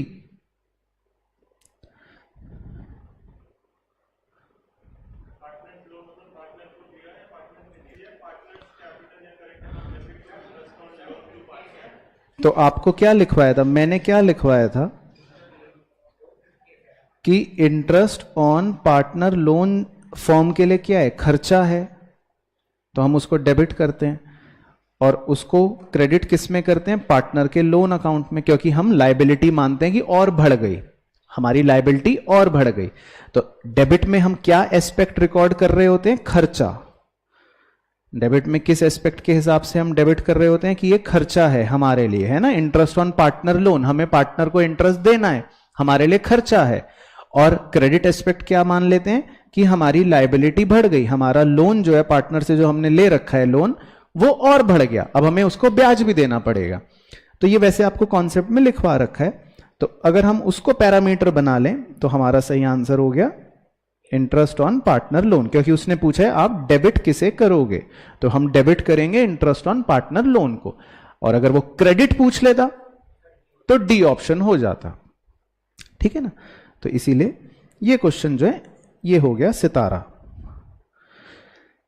इसके बाद question number 4. What will be the adjusting entry to provide for interest on partner loan? तो ये 3 का ही एक तरह से कॉम्प्लीमेंट्री क्वेश्चन आ गया. इस बार वो आपसे एंट्री ही पूछ रहे हैं, मतलब कि क्या एंट्री करते हो आप इंटरेस्ट ऑन पार्टनर लोन देने के लिए. तो ए, वो तो मैंने आपको अभी अभी बता ही दिया. ठीक है ना? चलो उसके बाद है जी question number 5. Sometimes a partner may be guaranteed a minimum amount of his share in profits by. कह रहा है कभी कभी पार्टनर को मिनिमम अमाउंट ऑफ प्रॉफिट की गारंटी दी जाती है. बाय कौन देता है? कौन देता है पढ़ लेते हैं. ए, ऑलवेज बाय 2 पार्टनर. क्या हमेशा दोनों दो देंगे? ऐसा तो नहीं है जरूरी. B, all partners. क्या सारे ही देंगे? ये भी ऐसा जरूरी नहीं है. तो ए और बी तो नहीं हो सकते ना, क्योंकि ऐसा जरूरी नहीं है. उसके बाद C, both all partners and in agreed ratio by old partners. और D, in agreed ratio by all old partners. तो बताइए जी. तो डी में कह रहा है कि एग्रीड रेशियो में सारे के सारे ओल्ड पार्टनर्स देते हैं. तो क्या ऐसा जरूरी है कि एग्रीड रेशियो में सारे के सारे ओल्ड पार्टनर्स ही गारंटी देंगे? ऐसा जरूरी है? ऐसा तो जरूरी तो नहीं है ना. हो भी सकता है, क्या पता नहीं भी हो सकता. तो बेसिकली जो सबसे एप्ट ऑप्शन लग रहा है फिलहाल इस सवाल के अनुसार मुझे लग रहा है सी, मतलब जिसमें वो दोनों ऑप्शंस को कवर कर रहा है. कह रहा है both all partners and in agreed ratio by old partners. मतलब कुछ भी हो सकता है, क्या पता ऑल पार्टनर दें या हो सकता है ओल्ड पार्टनर्स एग्रीड रेशियो में दें. दोनों को पॉसिबिलिटीज कवर कर रहा है इसलिए. बाकी ए, बी और डी जो है उनको मैं इसलिए कंसिडर नहीं कर रहा क्योंकि वो जरूरी नहीं है कि हो, तो उनका प्रोबेबिलिटी थोड़ा कम है. सी जो है मुझे ज्यादा एप्ट लग रहा है.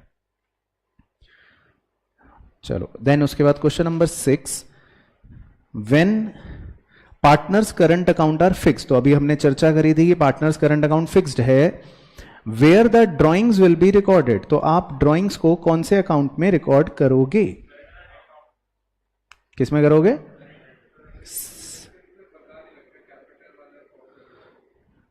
ड्राइंग्स जब भी बोलता है तो हमेशा क्या माना जाता है? ड्राइंग्स अगेंस्ट प्रॉफिट, है ना। तो अगर आपको किसी भी बच्चे को इस पॉइंट में डाउट है तो लिख लेना, सिंगल वर्ड ड्राइंग्स का मतलब हमेशा ही होता है ड्राइंग्स अगेंस्ट प्रॉफिट। और अगर ड्राइंग्स अगेंस्ट कैपिटल वो बोलना चाहेगा तो फिर वो बोलेगा विड्रॉल ऑफ कैपिटल, या पूरा लिख के बताएगा। तो सही ऑप्शन हो गया डी, करंट अकाउंट। इसके बाद 7 आपका होमवर्क है। उसके बाद 8 आपका होमवर्क है। Then 9, when guarantee is given to a partner by the other partners, एक पार्टनर को दूसरे पार्टनर्स गारंटी दे रहे हैं, deficiency on such guarantee will be borne by, firm नहीं करेगी, पक्का? चलो ठीक है, तो very good. Partners who give guarantee, तो जिसने गारंटी दी है, जिन पार्टनर्स ने गारंटी दी है, वही पार्टनर फिर गारंटी को बोर्न करेंगे, ठीक है। उसके बाद question number 10, interest on partners capital account is to be credited to. तो इंटरेस्ट ऑन पार्टनर कैपिटल को आप कहां पर क्रेडिट करते हो? तो वैसे तो इसकी मैंने आपको डायरेक्ट एंट्री लिखवा रखी है, P&L appropriation account debit to partners capital account, क्योंकि आप P&L अप्रोप्रिएशन अकाउंट को डेबिट करते हो जब आपको इंटरेस्ट ऑन कैपिटल देना होता है, और आप पार्टनर के कैपिटल अकाउंट में क्रेडिट करते हो। तो सही ऑप्शन क्या बन गया इसका? Option number A. तो हम कहां पर क्रेडिट करते हैं? पार्टनर के कैपिटल अकाउंट में क्रेडिट करते हैं। तो क्लियर हो गया सब बच्चों को? चलो, अब क्वेश्चन नंबर 11 आपका होमवर्क है। क्वेश्चन नंबर 12 करेंगे। 12 में कह रहा है कि जी रीअसर्शन, एक स्टेटमेंट दिया है, interest on capital to a partner is payable only out of profit. और जब भी रीजन पढ़ो तो एक बार आप उसको ऐसे बिकॉज लगा के पढ़ो ताकि आपको लिंक मिले।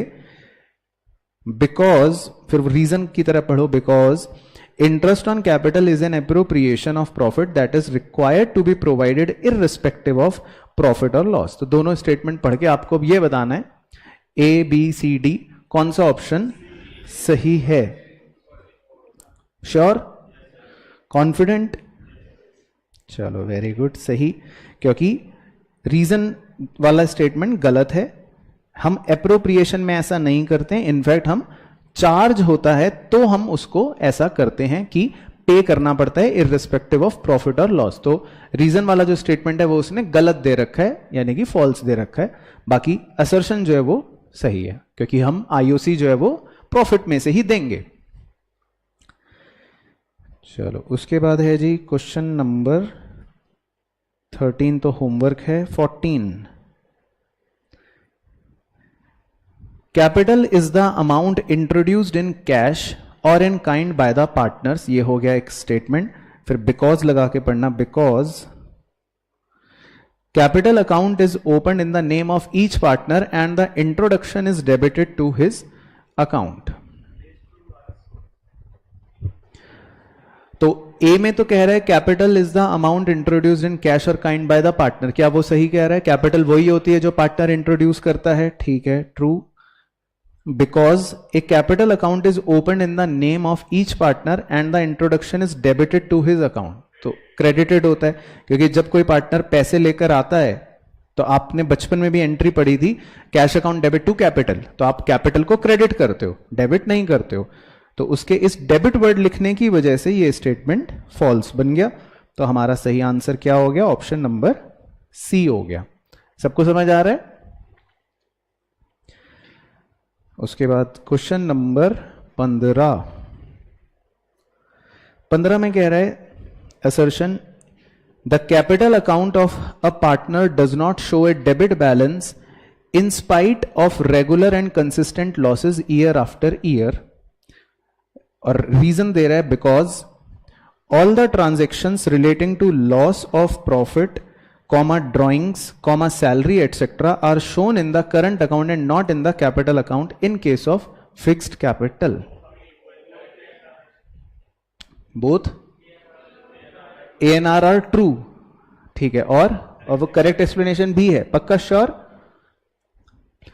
तो कह रहा है कैपिटल अकाउंट में कभी डेबिट बैलेंस नहीं आएगा चाहे लगातार लॉस भी क्यों ना हो, क्योंकि सारी transaction relating to loss drawing जो है वो हम करंट अकाउंट में दिखाते हैं, not in capital account in the fixed capital method. तो बिल्कुल बिल्कुल सही, यानी कि एप्ट है, ऐसा ही होता है।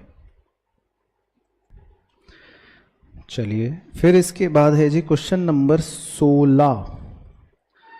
16 में कह रहा है assertion, partnership firm is a form of organization where two or more persons carry on some business activity on the basis of agreement among them because the profit or loss arising from the partnership business is shared by the partners equally। यानी कि आप कह रहे हो कि ए true है statement और reason जो है वो फॉल्स है। क्यों रीजन क्यों फॉल्स है? क्योंकि प्रॉफिट जरूरी नहीं है कि वो पार्टनर्स इक्वली बांटे, तो वो स्टेटमेंट उसने गलत दे रखी है या वो रीजन उसने गलत दे रखा है।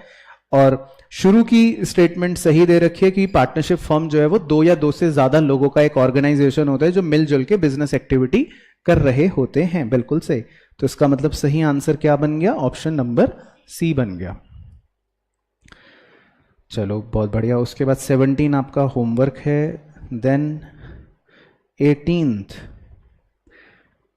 Drawings are the amount withdrawn generally in cash for personal purposes, और इस बात का वो रीजन दे रहा है because drawing account is open in the name of each partner and the drawings are credited to his account.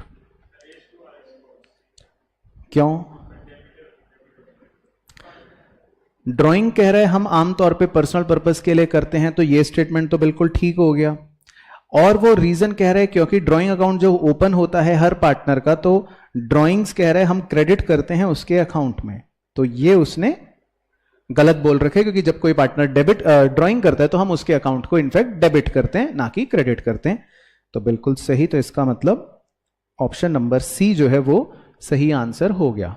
तो clear है सबका? यही ओपिनियन है। देन उसके बाद क्वेश्चन नंबर 19 पढ़ लेते हैं जी फटाफट, फिर बच्चे बताएंगे।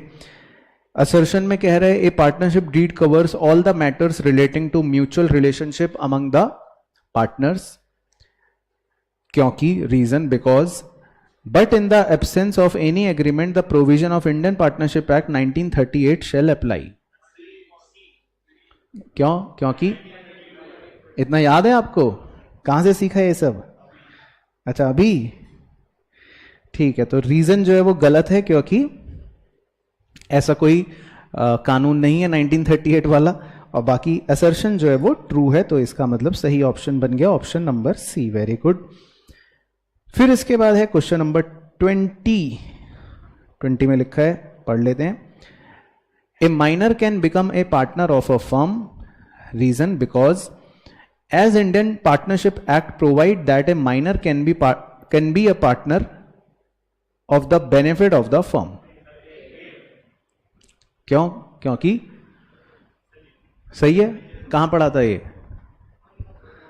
नोट्स में है या वैसे है? पता होना भी चाहिए। माइनर को हम पार्टनर्स बना सकते हैं फर्म में, वैसे अलाउ नहीं होता, लेकिन बना सकते हैं। कब बना सकते हैं? अगर उसके बेनिफिट के लिए बनाया जा रहा हो तो। ठीक है, very good.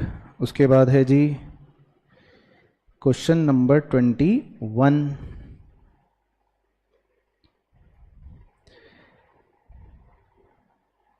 Assertion, generally the majority of partners can take decision for the firm.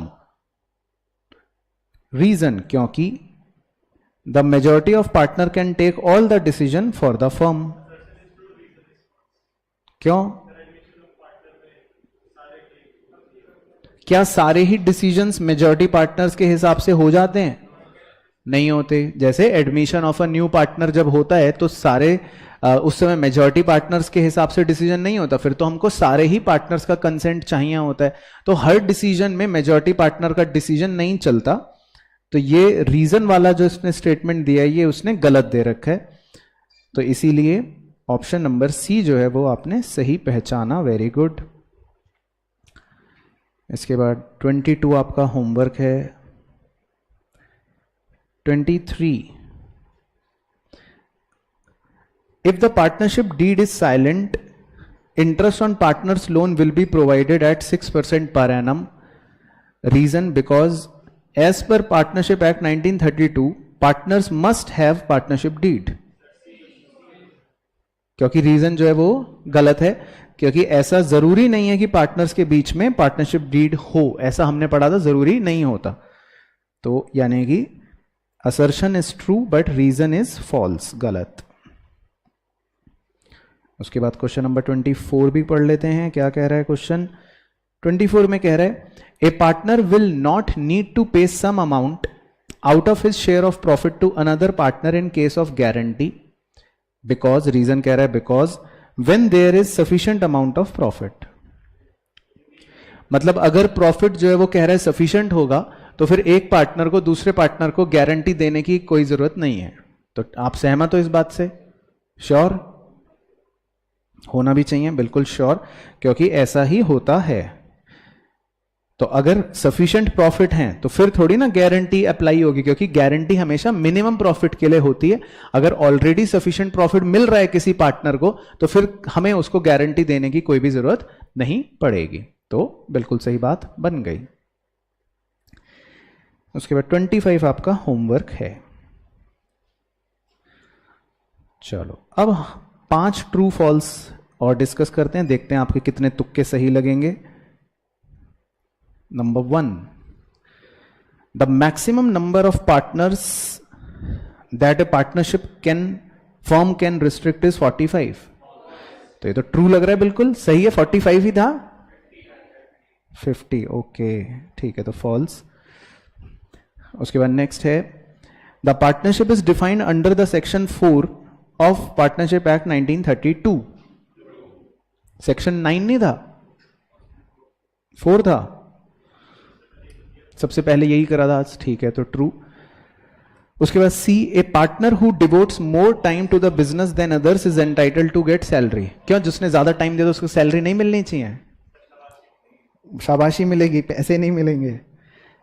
ठीक है, फॉल्स. Very good. उसके बाद D, the business of the firm can be conducted even by one partner. Mutual agency, क्योंकि business जो है एक जना भी चला सकता है ऑन बिहाफ ऑफ अदर्स. तो बिल्कुल सही, ट्रू, वेरी गुड. और उसके बाद ई में कह रहा था share of profit of a partner is 75% if he contributed 75% of the capital in absence of partnership deed. Equal होता है. ओके ठीक है, तो बिल्कुल सही, क्योंकि ऐसा कोई भी प्रोविजन नहीं है अगर पार्टनरशिप डीड साइलेंट है तो. ठीक है. चलो देन इसके बाद आपसे कुछ फिल इन द ब्लैंक भी डिस्कस कर लेते हैं. 5 क्लास वर्क में करेंगे, 5 आपके होमवर्क रहेंगे. तो सबसे पहले A, minimum number of persons required to start a partnership business is 2. ठीक है. उसके बाद सेकंड बी, सैलरी और commission to the partner is an dash out of profit. तो जो हम पार्टनर को सैलरी या कमीशन देते हैं वो क्या होता है? एप्रोप्रिएशन. वेरी गुड, चार्ज नहीं होता. उसके बाद C, dash is an extension of PNL account. Very good, simple. PNL appropriation account is the extension of PNL account. Then उसके बाद D, maximum number of partners in case of LLP are. अच्छा, फिर तो illegal association हो जाएगी 50.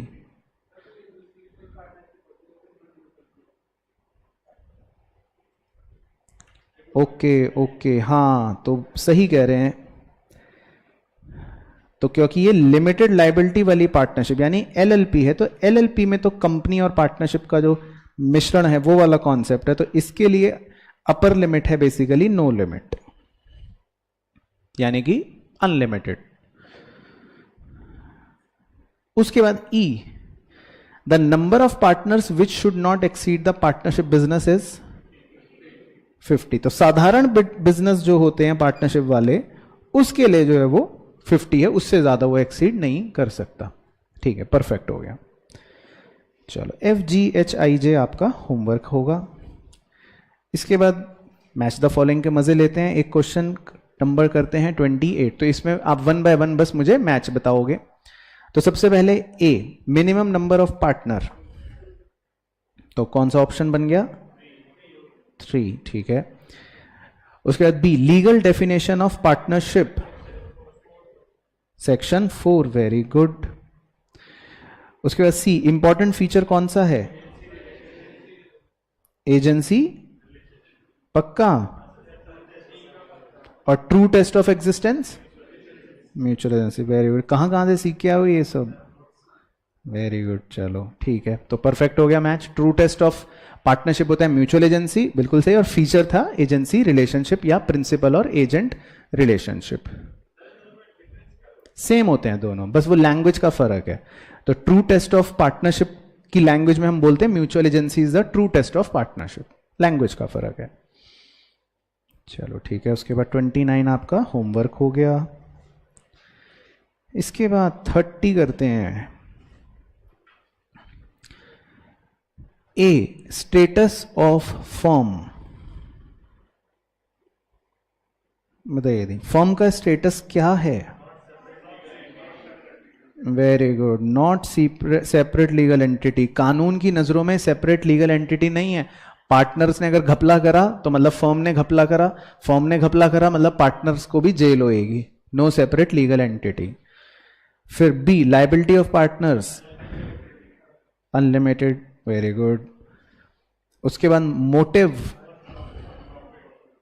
अनप्रॉफिट। और उसके बाद फॉर्मेशन, लीगल एग्रीमेंट, ठीक है, सिंपल। ओके, तो ये भी हो गया जी। उसके बाद चलो 31 एक और कर लेते हैं, मैच द फॉलोइंग। तो year of Indian partnership act, चलो simple. Credit balance of current account, हाँ पता होना चाहिए भाई, क्रेडिट बैलेंस है करंट अकाउंट का तो लायबिलिटी साइड पे प्रेजेंट हो रहा होगा। डेबिट बैलेंस होता अगर करंट अकाउंट का तो एसेट साइड पे प्रेजेंट हो रहा होता। Content of partnership deed, partnership deed में कुछ लिखा हुआ होता है, प्रॉफिट शेयरिंग रेशियो। वैसे तो बहुत सारी चीजें लिखी हुई होती हैं, आईओसी, आईओडी, नाम, पता, घर का पता, बीवी का नाम, बच्चे का नाम, स्कूल, ये वो फलाना ढिमकाना, तो बहुत सारी चीजों में प्रॉफिट शेयरिंग रेशियो भी लिखा हुआ होता है।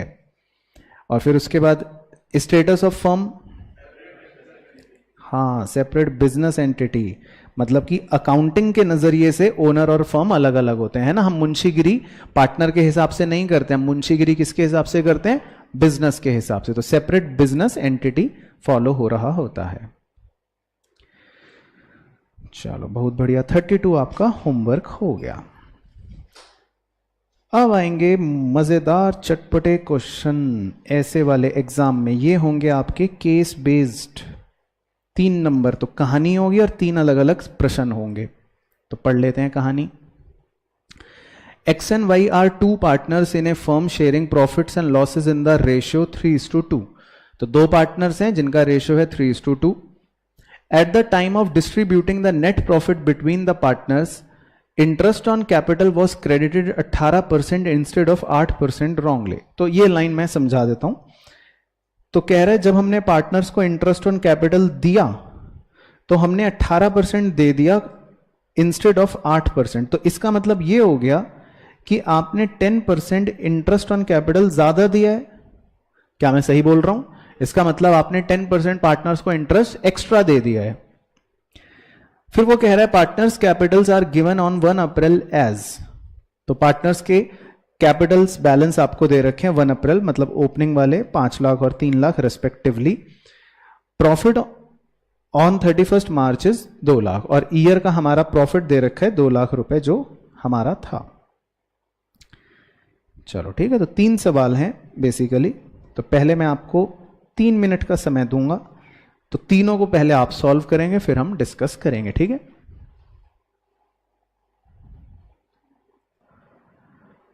चलो जी, तो बेसिकली क्वेश्चन बहुत ही आसान है। तो पहले एक बार मैं वैसे सॉल्व वाले तरीके से बता देता हूँ, फिर आपको ऑप्शन से बता दूंगा। तो इसमें हमने जो गलती कर रखी है वो ये कर रखी है कि हमने पार्टनर्स को 10% इंटरेस्ट ज़्यादा दे रखा है। तो अगर हम वैसे कॉन्सेप्चुअली करते तो हम ये कहते कि पार्टनर से हम 10% इंटरेस्ट वापस ले लेते। तो हम क्या करते हैं, हम 10% आईओसी डेबिट कर देते, मतलब उनसे पैसा वापस ले लेते, क्योंकि हमने उनको कितने परसेंट आईओसी दिया, 18%, और हमको देना चाहिए था सिर्फ कितना उनको, 8%। तो हमने उनको 10% एक्स्ट्रा दे रखा है, तो हम वो 10% उनसे वापस ले लेंगे। पहले बोलो ये हाँ, ठीक है। तो अगर आप 10% वापस लोगे तो आप एक्स से 50,000 रुपए वापस ले लोगे, वाई से आप 30,000 रुपए वापस ले लोगे, यही होएगा। तो आपके पास टेक्निकली 80,000 रुपए आ गए, और उसको आप प्रॉफिट शेयरिंग रेशियो में फिर क्रेडिट कर देते। तो ये वैसे सॉल्व हो जाता अगर वो पूछता, लेकिन उसने क्वेश्चन में 3 पार्ट्स पूछे हैं बेसिकली। तो पहला उसने पूछे कि कितना एक्सेस इंटरेस्ट ऑन कैपिटल आपने एक्स को दिया जो अब आप डेबिट करोगे। तो हमने अभी निकाला कितना, 50,000, सिंपल। दूसरा उसने पूछा कितना एक्सेस इंटरेस्ट आपने वाई को दिया जो अब आप डेबिट करोगे, 30,000, क्लियर, ओके। फिर उसके बाद उसने कहा कि एग्रीगेट एक्सेस प्रॉफिट अब कितना आपके पास जनरेट हो गया इस वजह से टू डिस्ट्रीब्यूट फर्दर, कितना हमको एक्सेस मिल गया ताकि अब हम डिस्ट्रीब्यूट कर सकें, 80,000। तो बस, तो बेसिकली तीनों पार्ट्स क्वेश्चन के ये सॉल्व हो गए। तो क्लियर हो गया सब बच्चों को। तो हमने पार्टनर्स से 10% इंटरेस्ट लिया वापस, तो वो उसी को अंग्रेजी में पूछ रहे हैं कि एक्स से आपने कितना लिया, 50, वाई से आपने कितना लिया, 30। तो कह रहा है फिर आपके पास कितना आ गया प्रॉफिट अब ताकि आप उनको दे सको, तो 80। तो ये हो गया। चलो उसके बाद जी एक और कर लेते हैं, 34 तो आपका होमवर्क हो जाएगा। एक क्वेश्चन मैं आपके साथ कर लेता हूं, 35 कर लेता हूं। तो 35 में लिखा है Ankit and Vinod are partners, their capital as on 1 April are 1 lakh and 2 lakh, profit for the year 20-21 were 90,000 rupees. As per the agreement interest on capital were 10,000 and 20,000 respectively, ठीक है। And interest on drawings was 6,000 and 10,000 respectively, ठीक है। Ankit salary was 2,000 per month and Vinod salary was 5,000, ठीक है। The accountant how ever committed mistake, तो मुंशी जो है वो आपकी तरह होगा, तो मुंशी ने गलती कर दी। And credited the profit in capital ratio, ओ, तो उसने प्रॉफिट को गलती से किस रेशियो में बांट दिया, कैपिटल रेशियो में। कैपिटल रेशियो क्या था, 1:2 में बांट दिया। तो इसका मतलब उसने प्रॉफिट के बंटवारे के अंदर गलती कर दी, ये कह रहा है। और without interest on capital, drawing and salary, और उसने इंटरेस्ट ऑन ड्राइंग भी नहीं दी, सैलरी भी नहीं दी और आईओसी भी नहीं दिया। तो मतलब बिल्कुल ही नालायक किस्म का मुंशी रहा होगा आपकी तरह। तो ना उसने आईओसी दिया पार्टनर्स को, ना उसने सैलरी दी पार्टनर को, ना उसने आईओडी लिया पार्टनर से, और उल्टा जो प्रॉफिट सही इक्वल बंटना चाहिए था वो भी उसने 1:2 में बांट दिया। तो समझ आ गया। अभी हमने चर्चा भी करी थी कि आपको गलती का ध्यान रखना है, कौन सी गलती है। तो ये कौन सी गलती है, कैटेगरी 2, क्योंकि प्रॉफिट भी गलत रेशियो में बट गया है। तो अब आपका सवाल जो है आपके हवाले, तो करें सॉल्व, फिर डिस्कस करते हैं। तो क्या आ रहा है जी, तो फर्स्ट में वैसे पूछ रहे with what amount was Vinod account credited with initially. कह रहा आपने शुरू में विनोद के अकाउंट को कितने रुपए क्रेडिट करे होंगे। तो अगर हम उस गलती की बात करें जो मुंशी ने करी है, हमारे प्रॉफिट थे 90,000 है ना, और उसने वो प्रॉफिट अंकित को और विनोद को 1:2 रेशियो में दे रखे हैं, कैपिटल रेशियो में। तो अगर 90,000 उसने अंकित और विनोद को 1:2 रेशियो में दिए हैं, तो इनिशियली उसने विनोद को कितने रुपए दे रखे होंगे, 60,000। तो फर्स्ट आंसर हो गया 60,000 सही। तो पहले पॉइंट में वो ये पूछ रहे हैं कि उसने इनिशियली विनोद को कितने रुपए क्रेडिट कर रखे होंगे, क्लियर। तो 60,000। फिर दूसरे में पूछ रहे हैं what was the total salary required to be credited, कि कितनी सैलरी हमको क्रेडिट करनी थी। तो बताओ जी, लिखा था अंकित की सैलरी है 2000 पर मंथ, तो अंकित को तो मिलेंगे 2000 रुपए महीने के, तो ये हो गए 24,000। और विनोद की सैलरी लिखी थी बॉस 5000, अब वो पर मंथ नहीं लिखी, खाली 5000 ही लिखी है, तो इसका मतलब विनोद को तो खाली 5000 ही मिलेंगे। तो 24 हो गई उसकी, 5 हो गई उसकी, तो कितनी हो गई 29,000। तो इसका सही आंसर हो गया 29,000। तो क्लियर है सब बच्चों को। और थर्ड बड़ा मजेदार चटपटा सवाल, what was the interest rate on capital. तो वो भी आप वैसे सवाल में से ही देख सकते हो। अंकित की कैपिटल थी 1 लाख रुपए और अंकित का इंटरेस्ट कितना है कैपिटल का 10,000, ये दे रखा। तो इसका मतलब कितने प्रतिशत हो गया 10% हो गया, है ना। ये तो सिंपल गणित है, इतने तो आप समझदार व्यक्ति हो। तो इसका मतलब 1 लाख रुपए अगर कैपिटल है और 10,000 रुपए हम कह रहे हैं उसका इंटरेस्ट ऑन कैपिटल है, तो इसका मतलब सीधा सीधा इंटरेस्ट कितना हो गया 10% हो गया। तो क्लियर है सब बच्चों को ये वाला भी।